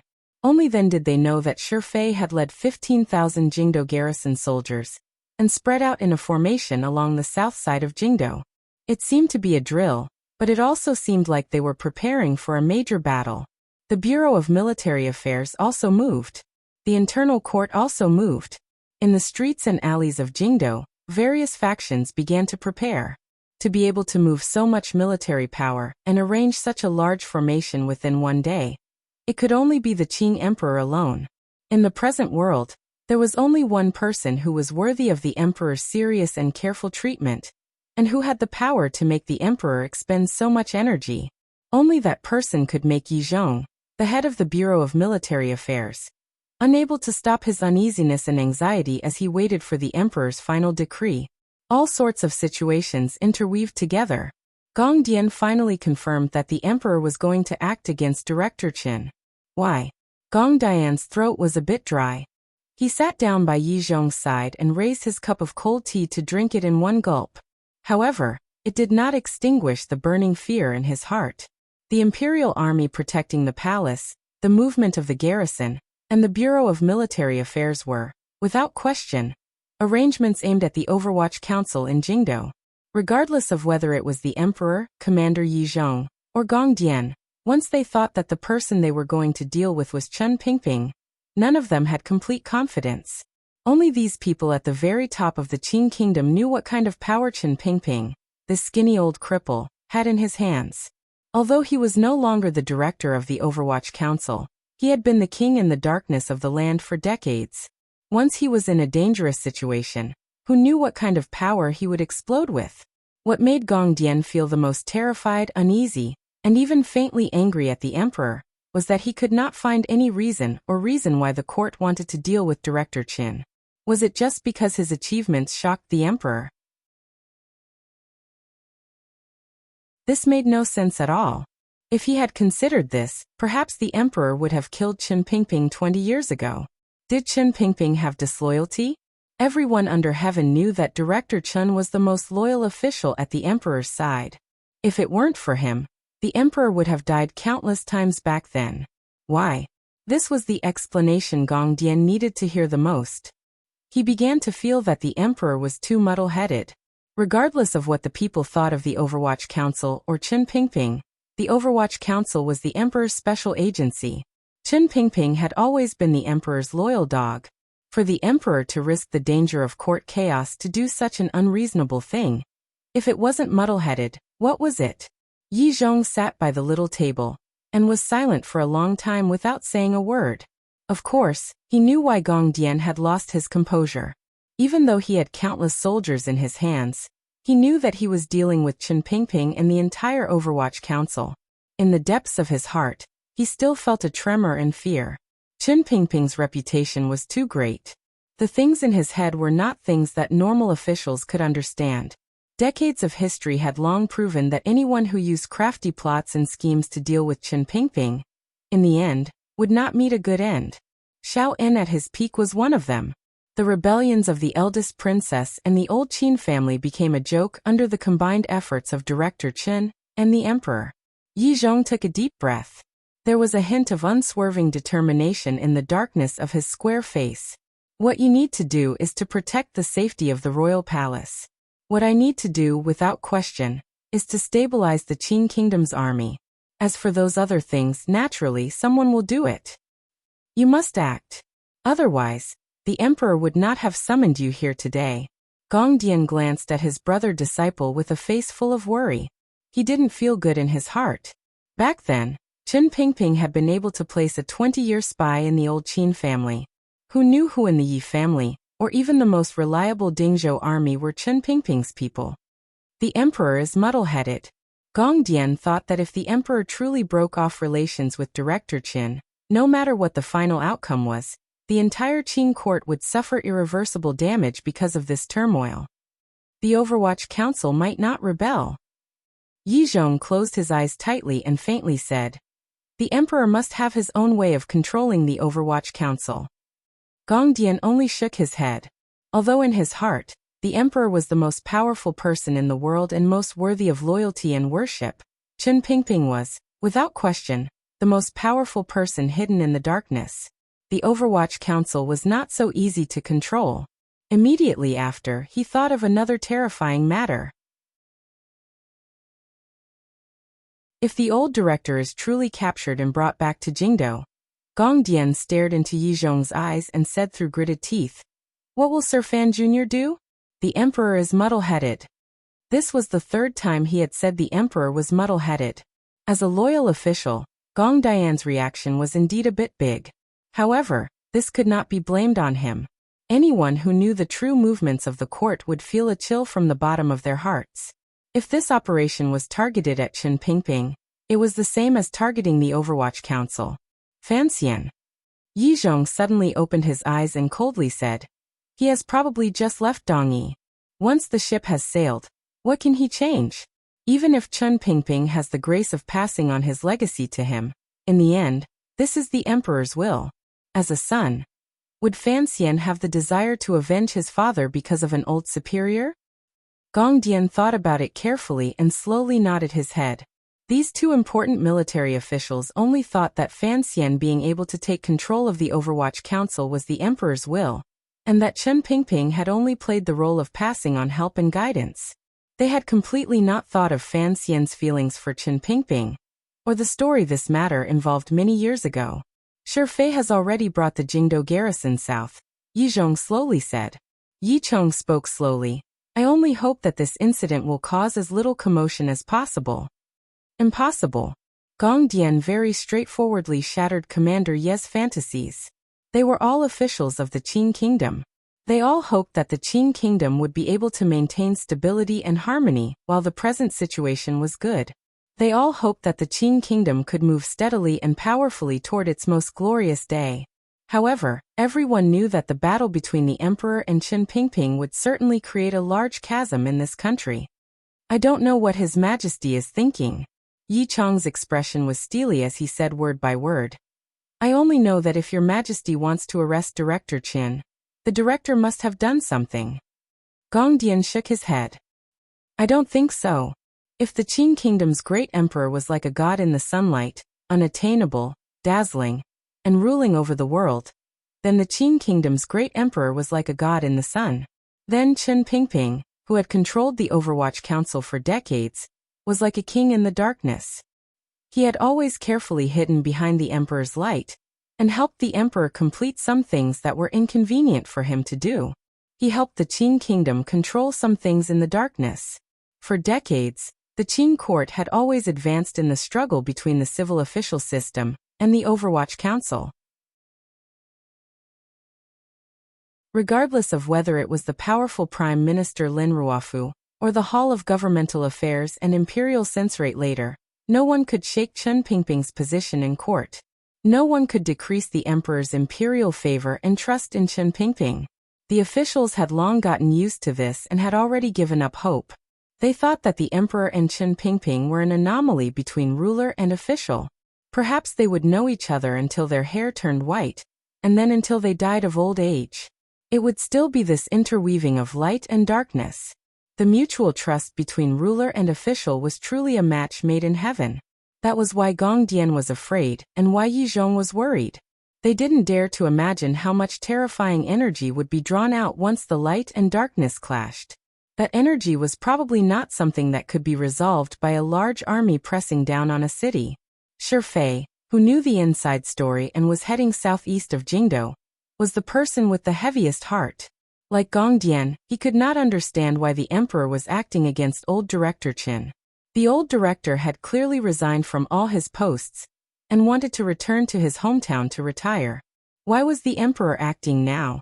Most importantly, why was it him? Shi Fei thought of how he was going to face Chen Pingping. Even though he was flying in the warm autumn wind, he couldn't help but shiver. He would rather face the murderous barbarians of Shihu and Shanhu, who used troops like a god in northern Qi, than face the old cripple who only had a few hundred people at his side and a few dozen women. He led 4,000 elite soldiers, and had long arrived on a mountain not far from Dazhou. He waited nervously and helplessly for that moment to arrive. Fortunately, the emperor had never made the edict clear. He didn't need to send out troops now. He hoped he would never have to send out troops. He was waiting for the emperor to change his mind, so that he could protect his own life. From the moment General Shi Fei left the city to capture Director Qin and bring him back to the capital, he already had the self-awareness to exchange his life for it. He sat on his horse and gazed back in the direction of Jingdo. His eyes narrowed slightly. He secretly prayed that the emperor's final edict would never come. Eunuch Yao stood quietly in the royal study. His trembling words earlier were just his duty as a servant. Like all of the generals, officials, and servants in the Qin kingdom, he also didn't want to see the emperor and director Qin fall out. After Hong Xiang, Eunuch Yao, who had become the Qin court's leader, knew too much inside information. He also thought he knew why the emperor had suddenly developed such a powerful killing intent toward director Qin. Thus, he only stood nervously and uneasily to the side, not daring to say anything. The emperor was still thinking. Earlier, a glimmer of bewilderment had involuntarily risen in his eyes. For him, whose heart was like the sky, this kind of bewilderment was an emotion that hadn't appeared in many years.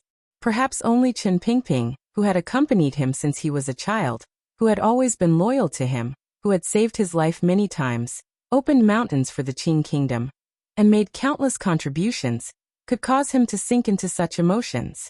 A few thin files were placed on the table in front of him. One was the internal court's investigation into the third prince's strange assassination deep in the palace during the Jingdo rebellion.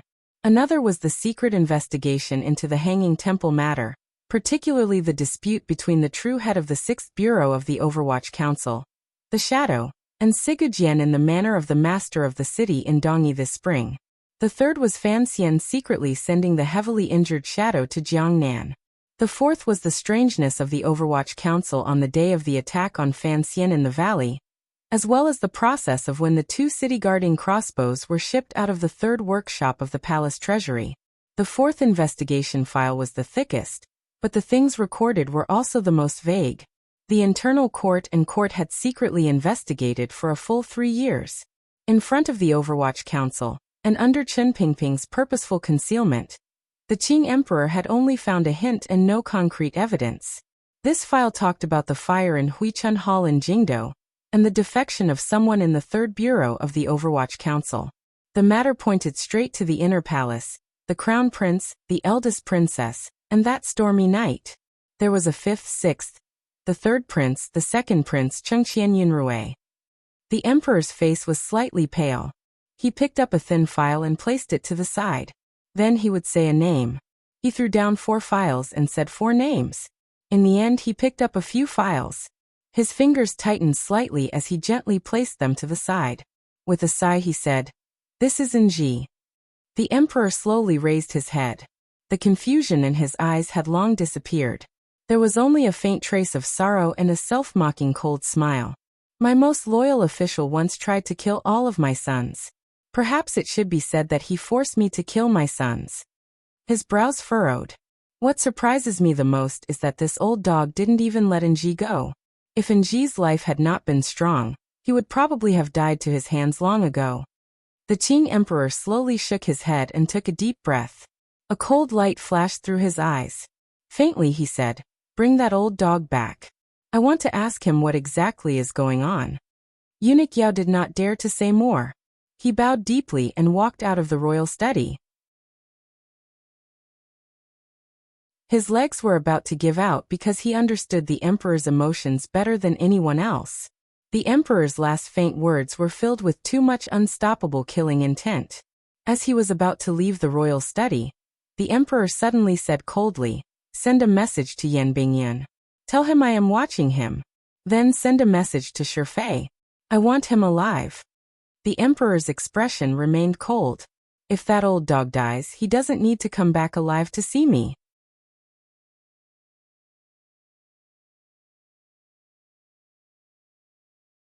Chapter 688.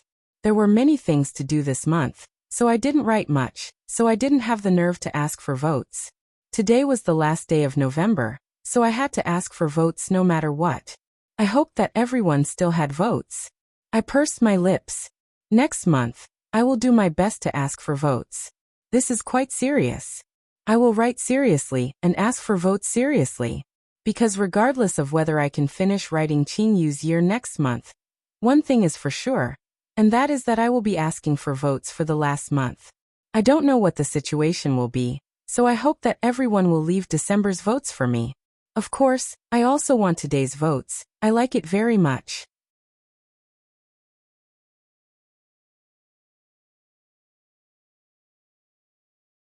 Chapter 689. At noon, Scholar he placed a hand on his forehead to block the blinding sun. Ignoring the blinding sweat flowing down his face, he quickly left the quiet royal palace. He did not enter the small corner room of the Hall of Governmental Affairs. Instead, he boarded the sedan chair and came to the yamen of the Imperial Censorate. Once he entered the yamen, he realized that his official robes had long been soaked in sweat. Dazed, he walked woodenly into the hall and sat alone for a long time before he came to his senses. Previously, His Majesty had summoned him to the imperial study. With just a few simple words, He Zongwei knew that the secret plan he had set up had all fallen into His Majesty's eyes. His Majesty knew what he was investigating, but was too lazy to ask, too lazy to care, and only looked at him coldly. Thinking of this, Scholar He's entire body trembled with fear. After all, his investigation had been somewhat improper. Given the Emperor's intelligent eyes, since he already knew of this matter, how could he not see it? What surprised him was that the Emperor did not harshly reprimand him. He only tiredly gave a few instructions before chasing him out. He Zongwei sank into deep thought in the cool Imperial Censorate Yamen. Why was the Emperor not angry? Had the Internal Court and Ministry of Justice actually found something in Dazhou? Was it that Tiger Guard Gouda or Wang Qinian, who was definitely not dead, who had given himself away? Dazhou was not far from Jingdou, but it took time to send information back and forth. He Zongwei had no other way. He could only wait excitedly and nervously in Jingdou for the report.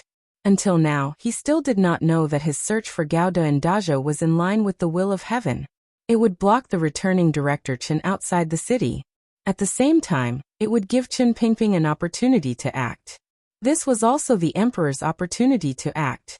Not only did He Zongwei not know the inside story of what was happening in Dazhou, who the scholar of the Hall of Governmental Affairs, and the Qing officials of the 6 ministries and 3 temples also did not guess that the Qing kingdom was in a state of turmoil. They only smelled something strange. No one connected this smell to the retired Director Chen. Even the most intelligent person would not think that problems would occur between the Emperor and Chen Pingping. Furthermore, the officials did not even think in this direction. Even the officials of the Overwatch Council had never doubted the old ancestors' loyalty to the Qing kingdom and the Emperor. Be loyal to the Emperor and do everything for the Qing kingdom. This was the education all the officials and secret agents of the Overwatch Council had received when they first entered the academy. During these decades, with Chen Pingping at the head, all of the black-clothed officials had worked endlessly for this goal, for the strength of the Qin Kingdom, and for the Emperor's safety. Who would have thought that the Overwatch Council would become one of the Emperor's targets? It was precisely because no one had thought of this that there were people who were sensitive enough to probe in that direction. As the most powerful intelligence network and secret service organization in the world, many signs of the strange activity in Jingdo had fallen into the eyes of the officials of the Overwatch Council. In particular, the increase in the level of defense of the Imperial Army, the sudden movement of the Jingdo garrison, and even Scholar He's sudden entry into the palace and dejectedly leaving the palace had all fallen into different eyes. Through different channels, they were all sent back to the square, black-gray building. Other than the 5th Bureau, where the Black Knights were, all of the leading figures of the 8 bureaus were in the black-gray building of the Overwatch Council. The sun had just moved to the west when the intelligence reports had been gathered to the 2nd Bureau. After being sorted out by different intelligence officials, they were then placed on the desk of the head of the 2nd Bureau. The head of the 2nd Bureau was a middle-aged man. He was one of the few old officials of the 8 bureaus who had stayed behind. Ever since Fan Xian became the commissioner of the Overwatch Council, and gradually began to take over the power of the Overwatch Council, in order to make his takeover smoother, Chen Pingping began to persuade the old officials of the 8 bureaus to leave. These old officials had single-handedly built this council with Director Qin, so they did not have any conflict with the son of the young lady of the Yi family. Thus they left naturally and happily. Mu Tai took over the 1st Bureau. Fan Xian's brother-disciple, who used poison, took over the 3rd Bureau. Yan Bingyan took over the 4th Bureau. The commander of the Black Knights had become the silver-masked Jing Ge. The bald head of the 7th Bureau had left a long time ago. The head of the 8th Bureau was someone Fan Xian had picked from the Qinian unit. Only the 2nd Bureau, because of the importance of intelligence reports, was still managed by the old head. He sincerely and dutifully trained his deputy. Once the deputy was able to take over the entire Qin Kingdom's intelligence system, he would have this person close to Director Fan take over. The Overwatch Council and Imperial Censorate had been fighting lawsuits. Director Fan Jr. did not like Scholar He, so He Zhongwei had always been the focus of the Overwatch Council's secret surveillance. Although the Emperor had always been opposed to this kind of surveillance, the court could not keep an eye on the Overwatch Council using the power in their hands to do other things. The middle-aged head of the 2nd Bureau furrowed his brows as he looked at the file in his hand. He didn't know what the Emperor had said to He Zhongwei for his expression to become so ugly. As for the changes in the Imperial Army and the departure of the Jingdo garrison, they were also sensitive intelligence reports. The head of the 2nd Bureau furrowed his brows and thought for a long time. He still could not understand what power there was around Jingdo that the court needed to deal with so carefully. In particular, the Overwatch Council had not participated in this matter from the beginning. The palace had not even given a word. This was truly very different from before. He picked up the file on the table and coughed. He walked out the door and up the stairs to the quiet secret room. He knocked on the door twice and pushed it open to enter. A young official dressed in white, completely at odds with the sinister atmosphere of the Overwatch Council, was sitting behind the large table and looking intently at something. The head of the 2nd Bureau smiled slightly. He looked at Yan Bingyan and sighed in his heart. He then walked forward and placed the file in his hands on the table. The old director had already retired. Sir Fan Jr. had finally become the true director. It was clear that Sir Yan Jr. would not only manage the affairs of the 4th Bureau, he would probably take over Fan Xian's position as the new commissioner of the Overwatch Council. During these years, Chen Pingping had been recuperating. Fan Xian also did not have the patience to manage the details. Thus, all of the Overwatch Council's affairs had always been shouldered by Yan Bingyan alone. Thus, when Yan Bingyan became the commissioner in charge of the council's miscellaneous matters, the officials of the Overwatch Council were all used to it, and would not have any objections. For the old officials of the Overwatch Council, although Sir Fan Jr. was a startling talent, and because of the young lady of the Yi family and Director Chen's relationship, They were all loyal to Fan Xian and had great respect for him. However, there was always a distance to this respect. In comparison, Sir Yan Jr., who had grown up in the Overwatch Council and paid a great price for the council in Northern Qi, was without question closer. Uncle Lu, what is it that requires you to personally deliver it? Yan Bingyun smiled warmly, completely without the frosty feeling he had in front of Fan Xian. Standing, he invited the head of the second bureau to sit. He then casually flipped open the files. The movements of the Imperial Army and Jingdo garrison only need to be reported to the Internal Court and Bureau of Military Affairs. It doesn't matter if we don't know about it. The head of the second bureau looked at Yan Bingyun worriedly. But this does not conform to convention. Such a major matter. There must be a purpose. However, the Overwatch Council still does not know what has happened. Yan Bingyun had already flipped through the intelligence reports. The curve of his lips remained steady. Smiling slightly, he said, "It has not been peaceful in Dongyi recently. There are many aces in those places. Furthermore, the Jianghu people are murderous. Perhaps the palace is worried that, like the Hanging Temple that year, a few more killers have snuck in. It is not a big deal for the Imperial Army to raise the level of defense. It is the Jingdo garrison." Yan Bingyun shook his head. "In a moment, send a message to the Bureau of Military Affairs to ask." "The Bureau of Military Affairs can ignore us." The head of the second bureau furrowed his brows and said. Furthermore, the problem now is that Shifei personally led the troops away. It must have been an edict from the palace. He suddenly thought of something. He remembered that Director Chen's carriages had not left Jingdo for long. Immediately he smiled self-mockingly and shook his head. "What is it?" Yan Bingyun's gaze was deep as he glanced at him unintentionally. "Nothing." The head of the second bureau shook his head and smiled. "I'm really getting old. Sometimes it's easy for my mind to run wild." He would never have thought that the palace would act against the old director he respected the most. Thus, he unconsciously put an end to his earlier speculations. Just like Gong Dian and Yi Zhong's confusion, and General Shifei's unease and fear, no one could have thought of this. Yan Bingyun slowly lowered his head and said, "The council's surveillance of the military has never been a public matter. It is best not to send a message to the Bureau of Military Affairs." "What is the usual method?" "We cannot interfere with the military. Usually, we draft up an intelligence report and send it to the palace for the emperor to look over." The head of the second bureau was silent for a moment and then said, "Of course, we have to react faster to unusual movements like today." "All right." Yan Bingyun's head remained lowered. "Immediately put this intelligence report into a report and send it through the secret tunnel to the royal study." "Yes." The head of the second bureau unconsciously acknowledged like a subordinate. He suddenly felt that Yan Bingyun's reaction was strange. He did not raise his head and appeared rude. He was now an official of the same rank as him. He had not truly taken up the position of commissioner. Yet, he shook his head again. He had watched Yan Bingyun grow up and knew he was not like this. He just thought there was something wrong with the Yan manner, so he didn't think more about it. Picking up the file, he left. The opportunity for the Overwatch Council to react at the first instant was lost just like that.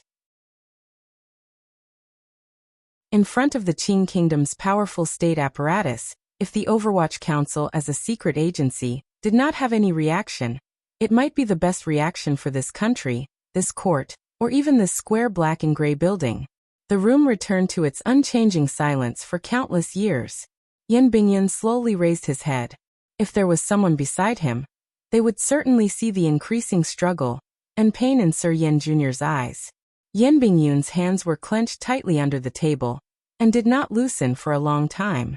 His thin lips were pressed together tightly, so tightly that there was almost no blood left. He slowly stood up and walked to the side of the window. Lifting the black curtain, he gazed out. With a glance, he saw a corner of the bright yellow royal palace glistening under the clear autumn sunlight. He thought of the first time he entered the Overwatch Council. The old man in the wheelchair had met him in this room. The black cloth on the window seemed to have never been taken down. It was as if the old man was used to the darkness and never saw the sunlight again. Later, The old man left this room and returned to Qin Garden. Fan Xian did not like staying in the Overwatch Council's serious and sinister courtyard every day. So the person who stayed in this room the longest was Yan Bingyun himself. In the past, the heads of the 8 bureaus would report matters to the 2 sides of this long table. Now there was no one on either side of the long table. In the past, there would always be a wheelchair at the end of the long table. Behind the wheelchair was a patch of shadow. Now the wheelchair was long gone. Yan Bingyun slowly pulled down the black curtain in his hand and let out a long sigh. The confusion, struggle, and pain in his eyes gradually disappeared. Since he was the second owner of this room, he had to inherit the previous owner's temperament and will. Since he had made up his mind, he could not hesitate. Yan Bingyun was one of the 7 young officials the Qing Emperor had summoned into the palace when he was injecting new blood into the court. These 7 young officials were the new people the Qing Emperor had prepared for the future of the Qing kingdom. Other than Qin Heng, who had died in the rebellion, the other 6 had already begun to shine in the Qing court. Of the 6, the one who had climbed the fastest was He Zongwei. At such a young age, he was already a traveling scholar of the Hall of Governmental Affairs. He also held the position of Imperial Censor of the Left. Yan Bingyun and Cheng Jialin, one of Fan Xian's 4 disciples, were, without question, grouped into Fan Xian's faction.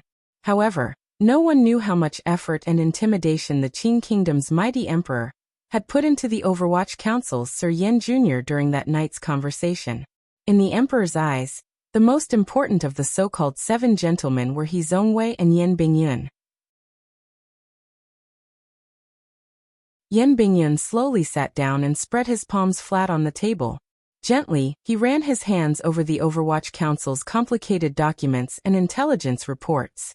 Then, he gently rang a bell and summoned in his direct subordinates, as well as the members of the Qinian unit he could use.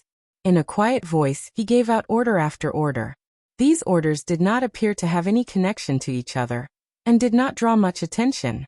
However, the reinforcement to Dongyi and the exchange with Deng Ziyu in Shiliang Road would take up most of the Overwatch Council's attention during these dozen days.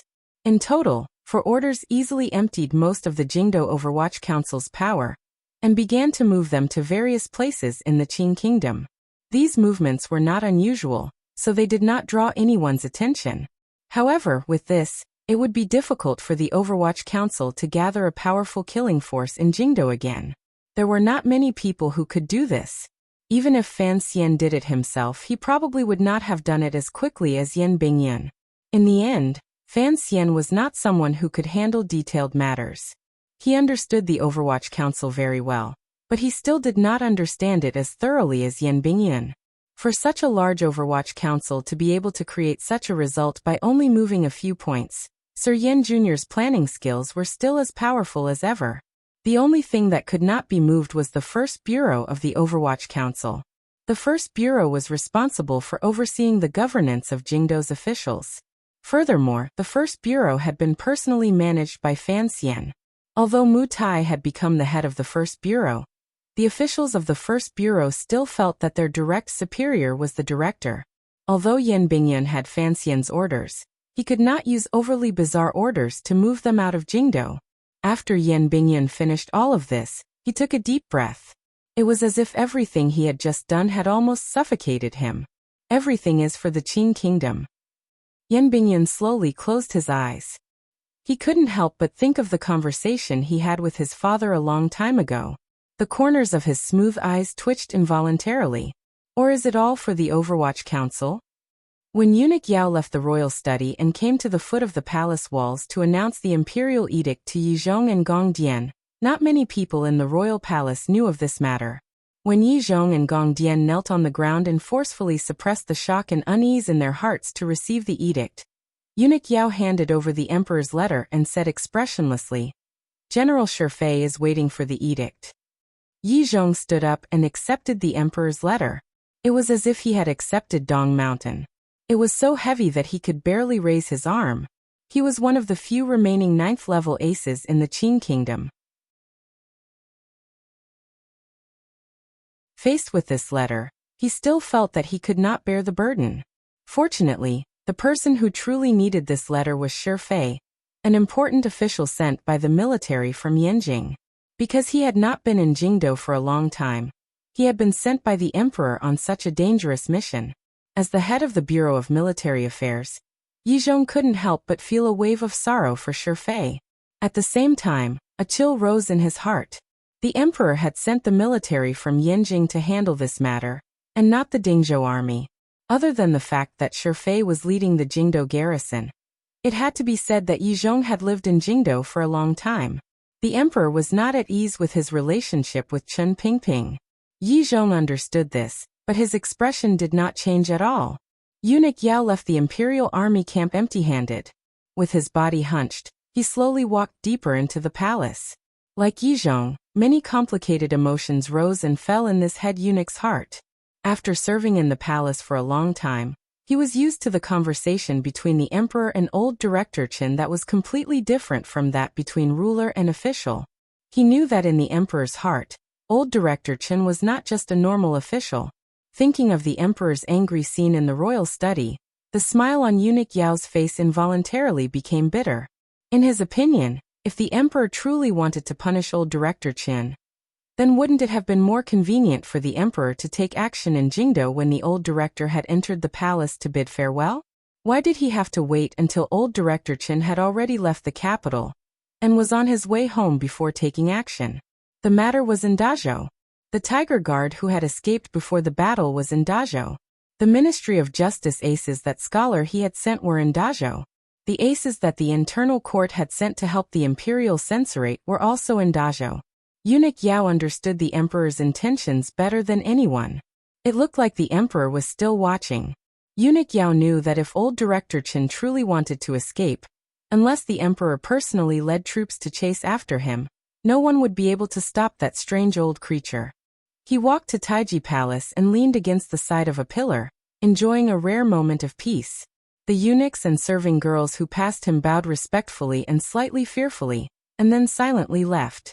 Eunuch Yao closed his eyes and enjoyed the early autumn afternoon sunlight. He sighed to himself and said to himself, "Old director, since you've left, don't come back. The emperor also doesn't want you to come back." After the cold-blooded and heartless Qing emperor had secretly investigated for a long time, he still went against his nature and gave Qin Pingping a chance to defend himself, and a chance to leave. Before Qin Pingping left, he did not defend himself. Now outside Dazhou he had run into Tiger Guard Gouda, who was wanted by the court. It all depended on whether or not he was willing to leave. If Qin Pingping was willing to leave, perhaps this matter would be over. If he was not willing to leave, then he would have to return to Jingdo. This was not the Qing emperor's affection for Qin Pingping. It was probably more of an interrogation, questioning, and quiet questioning of Qin Pingping's heart. The Qing emperor and Qin Pingping had known and accompanied each other for decades. He could accept anyone betraying him because a paranoid emperor never trusted anyone in the world. However, he could not accept Qin Pingping betraying him. He didn't even believe any of the truths he had discovered. When a person lived in this world, they were always afraid of being alone, particularly the person sitting on the throne. Perhaps the Qing emperor himself did not realize that Qin Pingping, this seemingly lonely old cripple, was the only source of warmth in his cold heart that could prove he was a living person. Thus, the emperor was angry and worried. Until the end, he still looked at himself and Qin Pingping's heart with a glimmer of uncertainty. Those closely involved could not see clearly. Perhaps the only person who could see all of this clearly was the head eunuch leaning against a pillar in Taiji Palace and basking in the sun. Eunuch Hong liked to bask in the sun. Eunuch Yao also liked to bask in the sun. Eunuch Ho, who had died to Fan Xian's hand, also liked to bask in the sun. It was probably because these abnormal people hid too many secrets in their hearts. Their eyes were more sinister than anyone else's, allowing them to know too much about the emperor's joys, anger, sorrow, and joy. However, they could not say it or think about it. Thus, they could only allow the sun to shine endlessly on their bodies to prevent the secrets in their bodies from becoming moldy, and the icy emotions from frostbite them. Eunuch Yao closed his eyes and slowly breathed. He was not a powerful warrior like Hong Xiang. He also did not have the noble spirit to sacrifice himself for the Qing kingdom's unification of the world. He was just a cautious and careful person. All of his goals were to ensure that he could live on safely. Thus, other than fear, he had no other thoughts regarding the matter between the emperor and old director Qin. The sun is truly quite good today, Eunuch Dai said with a smile as he walked out from the side of the hall and leaned against him. Eunuch Yao smiled and glanced at his old companion. The two of them had entered the palace together. However, Eunuch Dai's days in the palace had not been as peaceful as his. Eunuch Dai had first been in Lady Shu's palace, and had been deeply favored by the emperor. The important matters of passing edicts to officials' manners were all given to him to do. Later, he lost power in one day and did miserably in the palace. It was not until Sir Fan Jr.'s help and his outstanding performance during the palace rebellion that he once again made a name for himself in the palace. All of the eunuchs and serving girls in the palace were afraid of Eunuch Yao. After all, he was the head eunuch closest to the emperor. However, Eunuch Dai did not have the fear that most people had. After all, he was an old acquaintance. Furthermore, Eunuch Dai's power was not small. Behind him was Sir Fan Jr. Eunuch Yao did not reply. He only moved to the side and gave him half of the corridor pillar's position. Eunuch Dai glanced at him. He wanted to say something but then stopped. Instead, he sighed and said, "When we first entered the palace, we were lazy and sunbathing here. In the end, we were beaten 50 times by Eunuch Hong. Do you still remember?" Of course, Eunuch Yao remembered. Among the young eunuchs at the time, the young marquis had already died. He sighed. He knew what old Dai wanted to ask. Presumably, he had also sensed the strangeness in the royal palace today. However, this matter was too big. In the entire world, probably only 5 people knew about it. Furthermore, Eunuch Dai and Sir Fan Jr. had a good relationship, so this matter had to be hidden from him. Eunuch Yao smiled and narrowed his eyes as he glanced at the sun to his left.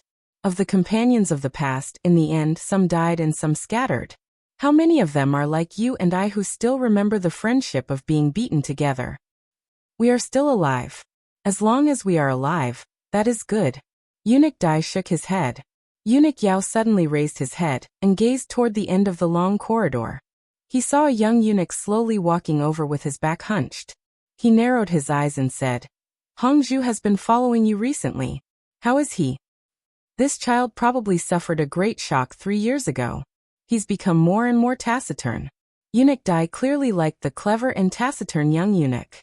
He sighed and said, "Back then, he was also a popular person in the Eastern Palace. Who would have thought that he would end up like this?" Back then, he also served in the royal study. Being taciturn is also a good thing. Eunuch Yao said calmly. "Back then you also talked too much." Eunuch Dai smiled self-mockingly and didn't say anything more. 2 days later, in a mountain on the outskirts of Dazhou, the Jingdo garrison, which had just rested for less than a day, received an urgent secret report from the Bureau of Military Affairs in Jingdo. Shifei accepted the secret letter and destroyed the wax at the mouth of the letter. He read the contents of the letter word by word. His pupils constricted slightly and then returned to normal. He was not silent for long before he handed the letter to the soldier beside him. "Take this letter well. You are not allowed to show yourself tomorrow. If I die, give this letter to Sir Fan Jr." Thousands of Jingdo garrison riders were waiting in the valley. General Shifei only brought the soldiers beside him to stand under the setting sun and watch the activity in Dazhou not far ahead. The soldier was slightly shocked. He thought that the Yanjing army had never had any connection to Sir Fan Jr., or even the Overwatch Council. Why was this letter so important? Shifei laughed coldly and didn't explain anything. He looked at his subordinates at the bottom of the valley. He had no confidence in his heart. Even he didn't know whether or not there were spies planted by the Overwatch Council among the Jingdo garrison soldiers. Although the court had clearly decreed that the Overwatch Council's regulations strictly forbade the Overwatch Council from infiltrating the military, what kind of person was General Shifei? He did not believe this at all. Even a major figure like the old Qin master had fallen to the hands of an Overwatch Council spy. Shifei did not think he was more powerful than Qin Yi. He took a deep breath and said, "Slow down and move closer in the direction of Dazhou." He was afraid that he would fail and die. He was even more afraid that once he died, the emperor, in order to appease Sir Fan Jr.'s emotions, would put the crime of killing Director Chen on him. Thus, he handed the emperor's letter to his soldier. If he failed this time, then this letter had to be delivered to Fan Xian's hands.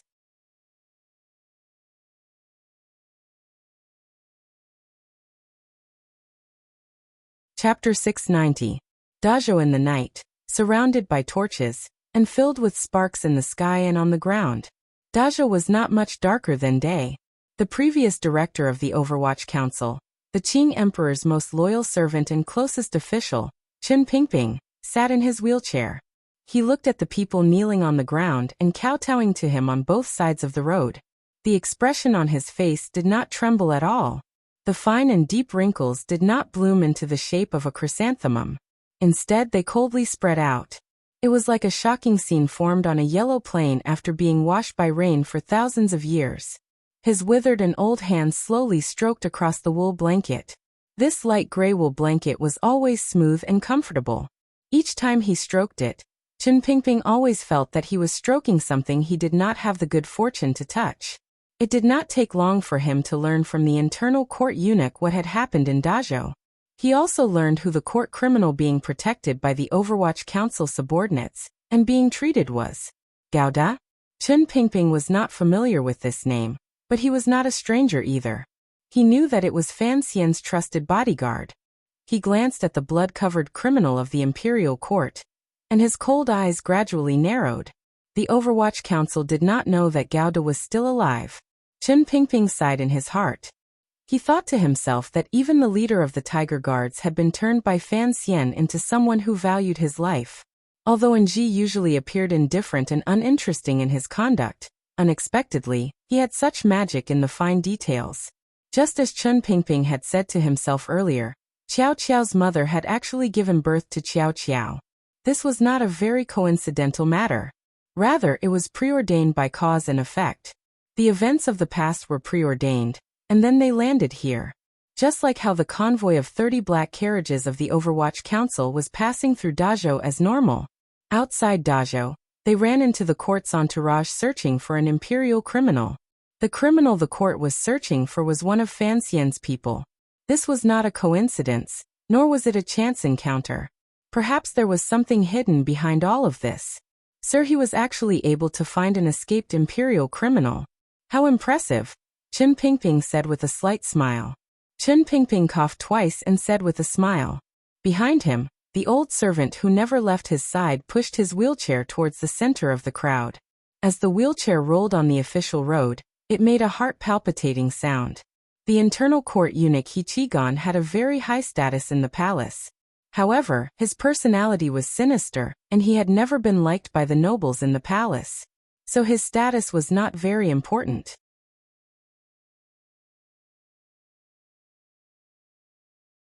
However, having suffered in the imperial palace for decades, he naturally knew what kind of attitude he should display at this time. He led the 2 eunuchs and the aces from the Ministry of Justice's 13 yamens to disperse the encirclement. He was afraid that Director Chen would think that they were hostile. He Qigong knew what kind of terrifying figure old Director Chen was. He had never hoped that since they had met Director Chen today, if he gave the order, they would still be able to take the imperial court criminal away. Of course, from another perspective, he did not think that the old director, who had already retired, would go against the emperor's decree for such an insignificant court criminal. After all, the old director was the emperor's most loyal subordinate. However, he had overlooked 2 things. First, Chen Pingping knew that Gao Da was Fan Xian's person. Fan Xian never liked other people coming to deal with his people, even if those so-called other people were people sent by the palace. Second, Chen Pingping was immersed in a complicated emotion. He looked at the unconscious court criminal Gao Da on the ground, and thought about things that bystanders could not understand. The Overwatch Council's treatment was very effective. Gao Da finally slowly woke up from the pool of blood. He should not have been able to withstand such heavy injuries. However, in order to protect his wife and child, a few knife wounds had cut deep into his flesh. All of them had been forcefully received by his body and arms. As soon as he woke up, his eyes were pierced by the torches around him. Gao Da's dry lips moved slightly. He then saw the black wheelchair close to him, as well as the important figure in it. He hadn't seen old Director Chen many times, but he knew what kind of person he was, especially after seeing old Director Chen's slightly worried and complicated gaze. The mute woman saw that her husband had woken up and was overjoyed. Holding the child, she half knelt by his side and repeatedly nodded her thanks to the Overwatch Council officials around her. This commoner woman did not know how delicate the current situation was. She also did not know that whether or not to save him was actually just a prelude to the major events to come. It all depended on what Chen Pingping did. Gao Da's expression darkened. He knew that if Chen Pingping kept his life for Sir Fan Jr.'s sake, then he Zhongwei could use this matter to drag Fan Xian, and even Chen Pingping down with him. His finger moved slightly. A ruthless light flashed through his eyes. He bent his finger and tapped it against his temple. He wanted to escape earlier because he was alone with his wife and child. Even when faced with the powerful machinery of the Qin kingdom, he still wanted to stubbornly live on until the day he could no longer live on. However, he wanted to commit suicide now because he knew that if he lived, he would give Chen Pingping, or more accurately Sir Fan Jr., who Chen Pingping wanted to protect, a difficult problem. Thus, he chose to commit suicide. Chen Pingping watched him take action, and did not have any reaction. There was only a glimmer of admiration flashing through his eyes, as well as a knowing smile flashing across his face. With a slap, the Overwatch Council official who had been standing guard by Gao Da's side the entire time easily stopped Gao Da's thought of committing suicide. He gazed at Gao Da and coldly said, "It's not easy to live for another 3 years. You already have a wife and child. Why are you in such a hurry to die?" This voice was very familiar. Gao Da's heart jumped slightly. With great difficulty, he turned his head to look. He did not expect to see a completely unfamiliar face. However, the Overwatch Council official returned to his original tone of voice. Adding to the familiar teasing light in his eyes, Gao Da immediately knew the other party's identity. Gao Da's dry lips moved slightly, but he could not speak. He looked at the Overwatch Council official, like he was looking at a ghost. After a long time, he said in a low voice, crying and laughing, "So, you are also alive." The Overwatch Council official smiled slightly, and tightened the strips of cloth on his body. Patting his hand, he said, "Who doesn't want to live? With the director here, your life and death is not up to you to decide." Chen Pingping leaned tiredly against the black wheelchair. The Chen garden women on both sides of the carriages had dispersed into the woods to relieve themselves. Fortunately, the shameful voices did not come over. However, the teasing voices gradually grew louder. The old man narrowed his eyes and looked at Gao Da. "You are not Gao Da." Gao Da's heart jumped. He looked at Director Chen with confusion. Chen Pingping slowly said, "You are only a minor figure. Your life and death is not a major matter, so it is best if you are alive." After these words were said, not only Gao Da and the Overwatch Council official beside him, but even the Ministry of Justice aces scattered around, as well as He Qigong and the other 3 internal court eunuchs, sensed something strange. Tiger Guard Gao Da, who had escaped in the face of battle, was a court criminal. That scholar he had been secretly searching for a long time. In the eyes of the Overwatch Council, or more accurately, in Chen Pingping's eyes, he was just an unremarkable minor figure. He Qigong silently took 2 steps back. The Dazhou Zhizhou nervously moved over with small steps and bowed solemnly to Chen Pingping. He then invited the old director into the city to rest. The Overwatch Council was a secret service organization. It was the organization that all officials feared and hated the most. It was also the organization they wanted to establish a relationship with the most.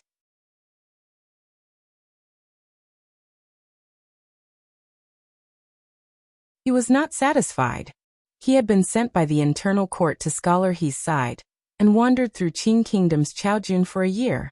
He was about to capture Gao Da, but in an instant, He Qigong thought helplessly that even if he failed this mission, after he returned to the capital, as long as he told the main official and the head eunuch that it was Director Chen who had interfered, what did it have to do with him? The sweet and witty Chen garden beauties finally returned. They opened their eyes wide and looked curiously at the people surrounded by torches. They didn't know what had happened. They didn't know what their master was saying or thinking, but they were not worried. Regardless of whether it was in Chen Garden, during the guerrilla warfare during the Jingdo Rebellion, or now on the road back home, they always had people from the Overwatch Council at their side to protect them. Regardless of which department the officials were, they were all very polite to them. They were all orphan girls Chen Pingping had bought from poor people. Other than being beautiful and able to sing good songs, they had no other strengths. However, Chen Pingping was willing to raise them and protect them. This kind of eccentricity also created these flowers in a greenhouse. If Chen Pingping, this large mountain, fell, no one knew what kind of fate these flowers in a greenhouse would meet. Chen Pingping lowered his head and listened to the familiar women's voices not far behind him. He smiled slightly. He did not have the group of carriages follow the Dazhou Zhizhou's invitation into the city to spend the night. Instead, he sat calmly in his wheelchair and looked at the complicated expressions of the internal court eunuchs and Ministry of Justice officials around him. It was as if he was thinking about something and waiting for something. Then he closed his eyes.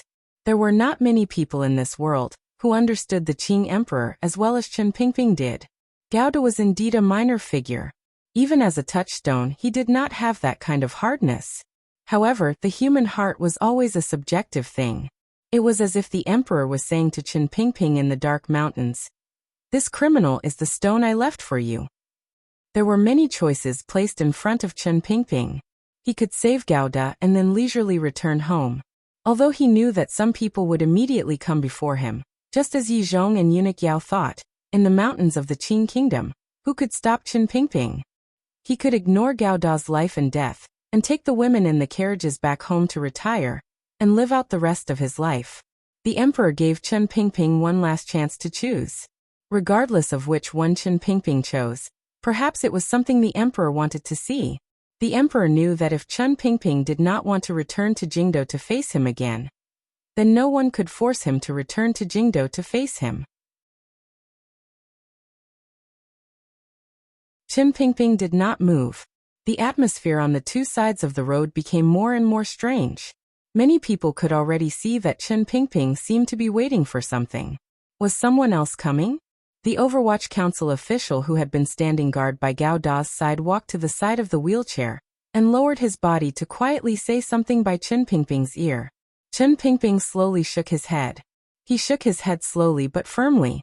Before long, voices gradually rang out from the back of the road.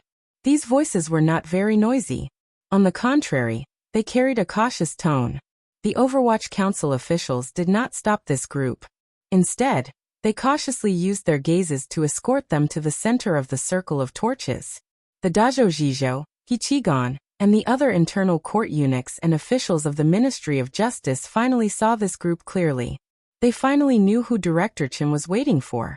Other than shock, they couldn't help but feel a chill. Director Chen had long known what was going to happen. If this was a large chessboard, then He Qigong, the internal court eunuchs, the officials of the Ministry of Justice who had worked hard for a long time, and even He Zhongwei, who had laid out this plan in the beginning, were all unremarkable chess pieces on the chessboard. The people He Zhongwei had sent did not have an imperial edict in their hands. The Overwatch Council's interference could not be considered disobeying the edict. Given Chen Pingping's position, there was no problem. However, the imperial edict had finally arrived. It was like a red team suddenly jumping a horse onto the back of an elephant, and then asking the old black general, "Do you want to move or kill the horse?" There were no eunuchs announcing the edict in the small group of a dozen or so people. These Qing soldiers wore armor and were unusually valiant. However, they all wore complicated emotions on their faces.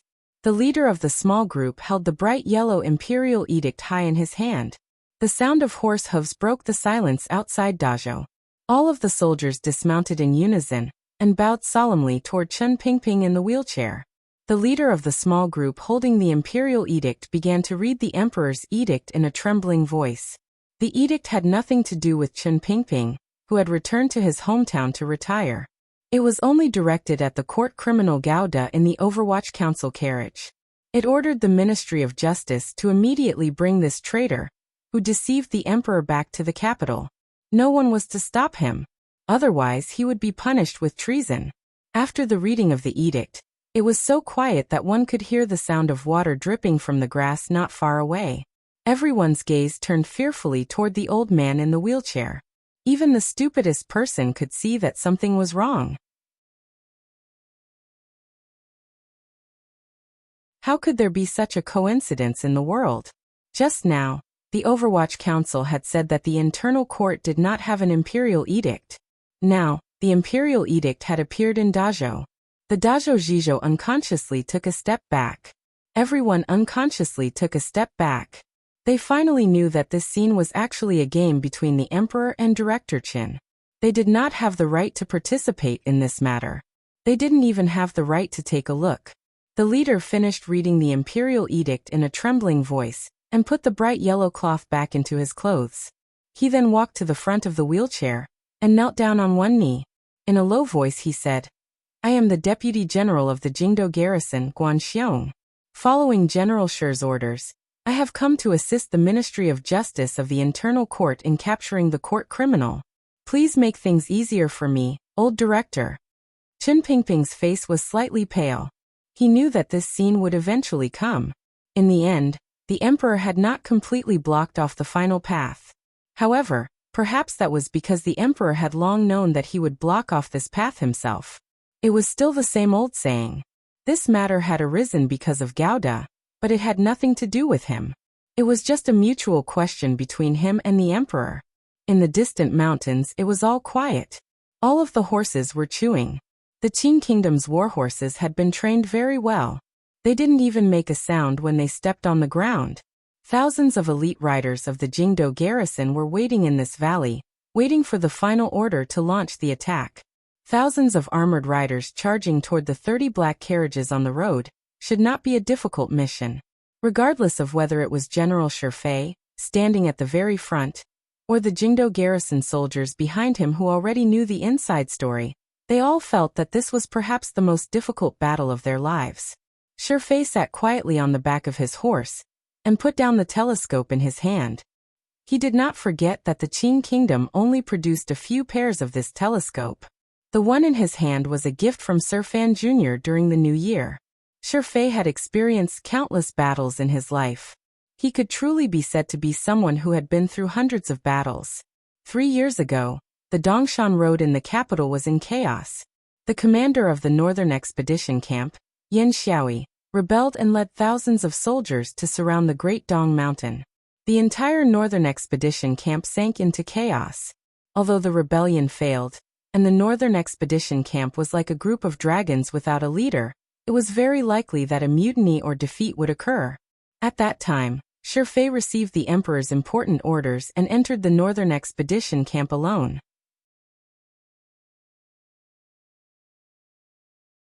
With an imperial edict, he subdued tens of thousands of soldiers. It was because of this great service that he became the present commander of the Jingdo garrison. One person could subdue tens of thousands of people. Now thousands of people were going to deal with an old man in a wheelchair, who could not move easily. Shi was still very nervous. The group announcing the edict had already left. Shi prayed in his heart that Director Qin would retreat in front of the imperial edict. For some reason, he knew that Chen Pingping would not retreat, not even by a single step. This was a very strange feeling. Perhaps the emperor knew that Chen Pingping did not want to retreat, so he had left a path of retreat for him. He didn't know what had happened between the emperor and Director Qin, but he knew that it must have been deeply entangled between the two of them. Even though Director Qin was about to retire, it forced the two of them to choose to fight face to face. The road illuminated by the torches seemed to sink into a kind of silence. Then, Chen Pingping seemed to slowly shake his head again. Shi took a deep breath. The cold wind in the valley entered his lungs, and made him feel a bit cold. He slowly pulled down the mask on his face and said in a heavy voice, "Get ready." Thousands of armored soldiers began to prepare to surround the former director of the Overwatch Council, Chen Pingping. "The emperor wants me to go back and ask me some things." Chen Pingping sat in the wheelchair and said with a smile, "This is something I have long thought of, but I didn't expect that he would wait until now to ask about it. I also didn't expect that after asking about it, so many things would happen. He shook his head and sighed. The Emperor still doesn't understand me well enough. The Overwatch Council official suddenly knelt down by his side and gritted his teeth. You must follow the edict. No, I've been following edicts my entire life. Now that I'm going to die, what more should I follow? Chen Pingping smiled. The Emperor wants to ask me some things. How could I not want to ask him some things face to face? Then his face became cold, and his gaze became icy. Looking at the hundreds of people illuminated by the torches, he said in an icy voice, in one's life, there are always some questions that have been lingering in one's mind for a long time that must be asked. With these words, the sound of hooves thundered outside Dajo. The shadows of armor reflected the moon. In an instant, it suppressed the light of the torches. A patch of dust rose in the dark night behind the road. In just a few breaths, it had come near the line of carriages. Thousands of armored soldiers spread out silently and fiercely. Everyone's faces turned deathly pale as they stared blankly at this scene. As for the delicate women in the caravan, they couldn't help but scream in fright when they saw this scene.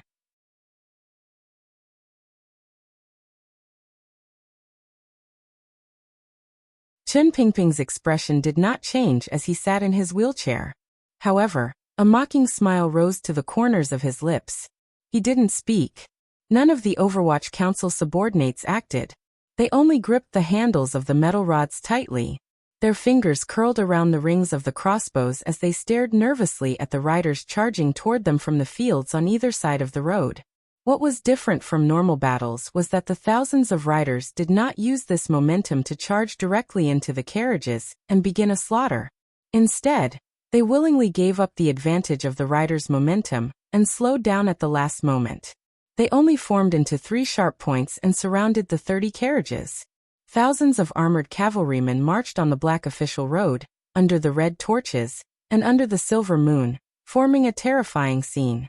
It was a murderous scene. The old servant pushed his wheelchair and slowly turned around. Chen Pingping rested his chin on the armrest and looked at the general hidden from head to toe in armor in the fields beside the road. Smiling slightly, he said, "You want to capture me with just 3,600 people? General Shi, are you looking down on me too much?" Riding on his horse, Shi Fei struggled in his heart. He didn't give his subordinates an immediate order to charge because he hoped the situation could still take a turn for the better. He was not willing to completely fall out with the Overwatch Council like this. He didn't know what Chen Pingping had up his sleeves and didn't care about them. He had to consider what kind of wretched fate awaited him in the future if he was loyal to the Emperor and became a mortal enemy of the Overwatch Council. He was afraid of Chen Pingping and Fan Xian, but he was even more afraid of the Emperor.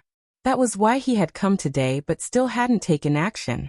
Hearing Director Chen's words, his body on the horse trembled slightly.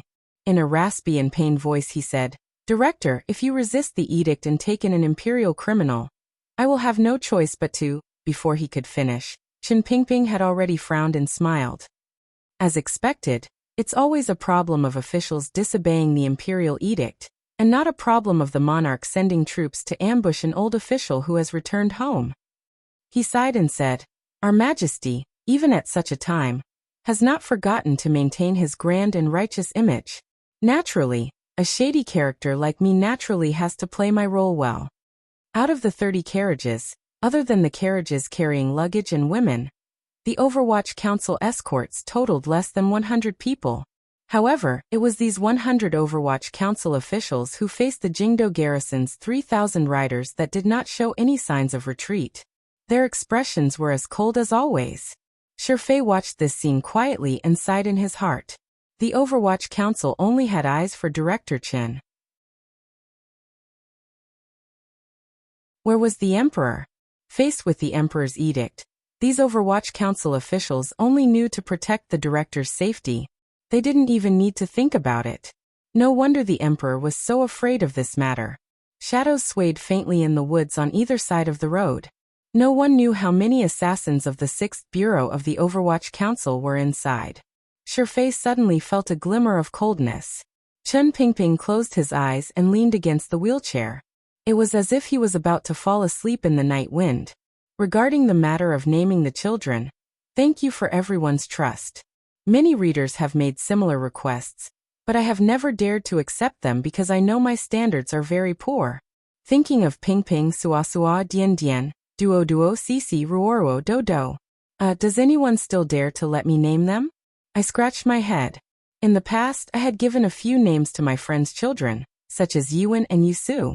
Other than the latter, the first few were all cursed, particularly after the children grew up. You're tuning in to the Li Mei's Wuxia Whispers YouTube channel. We're so grateful for your support, and don't forget to subscribe to join us on this incredible journey through captivating stories.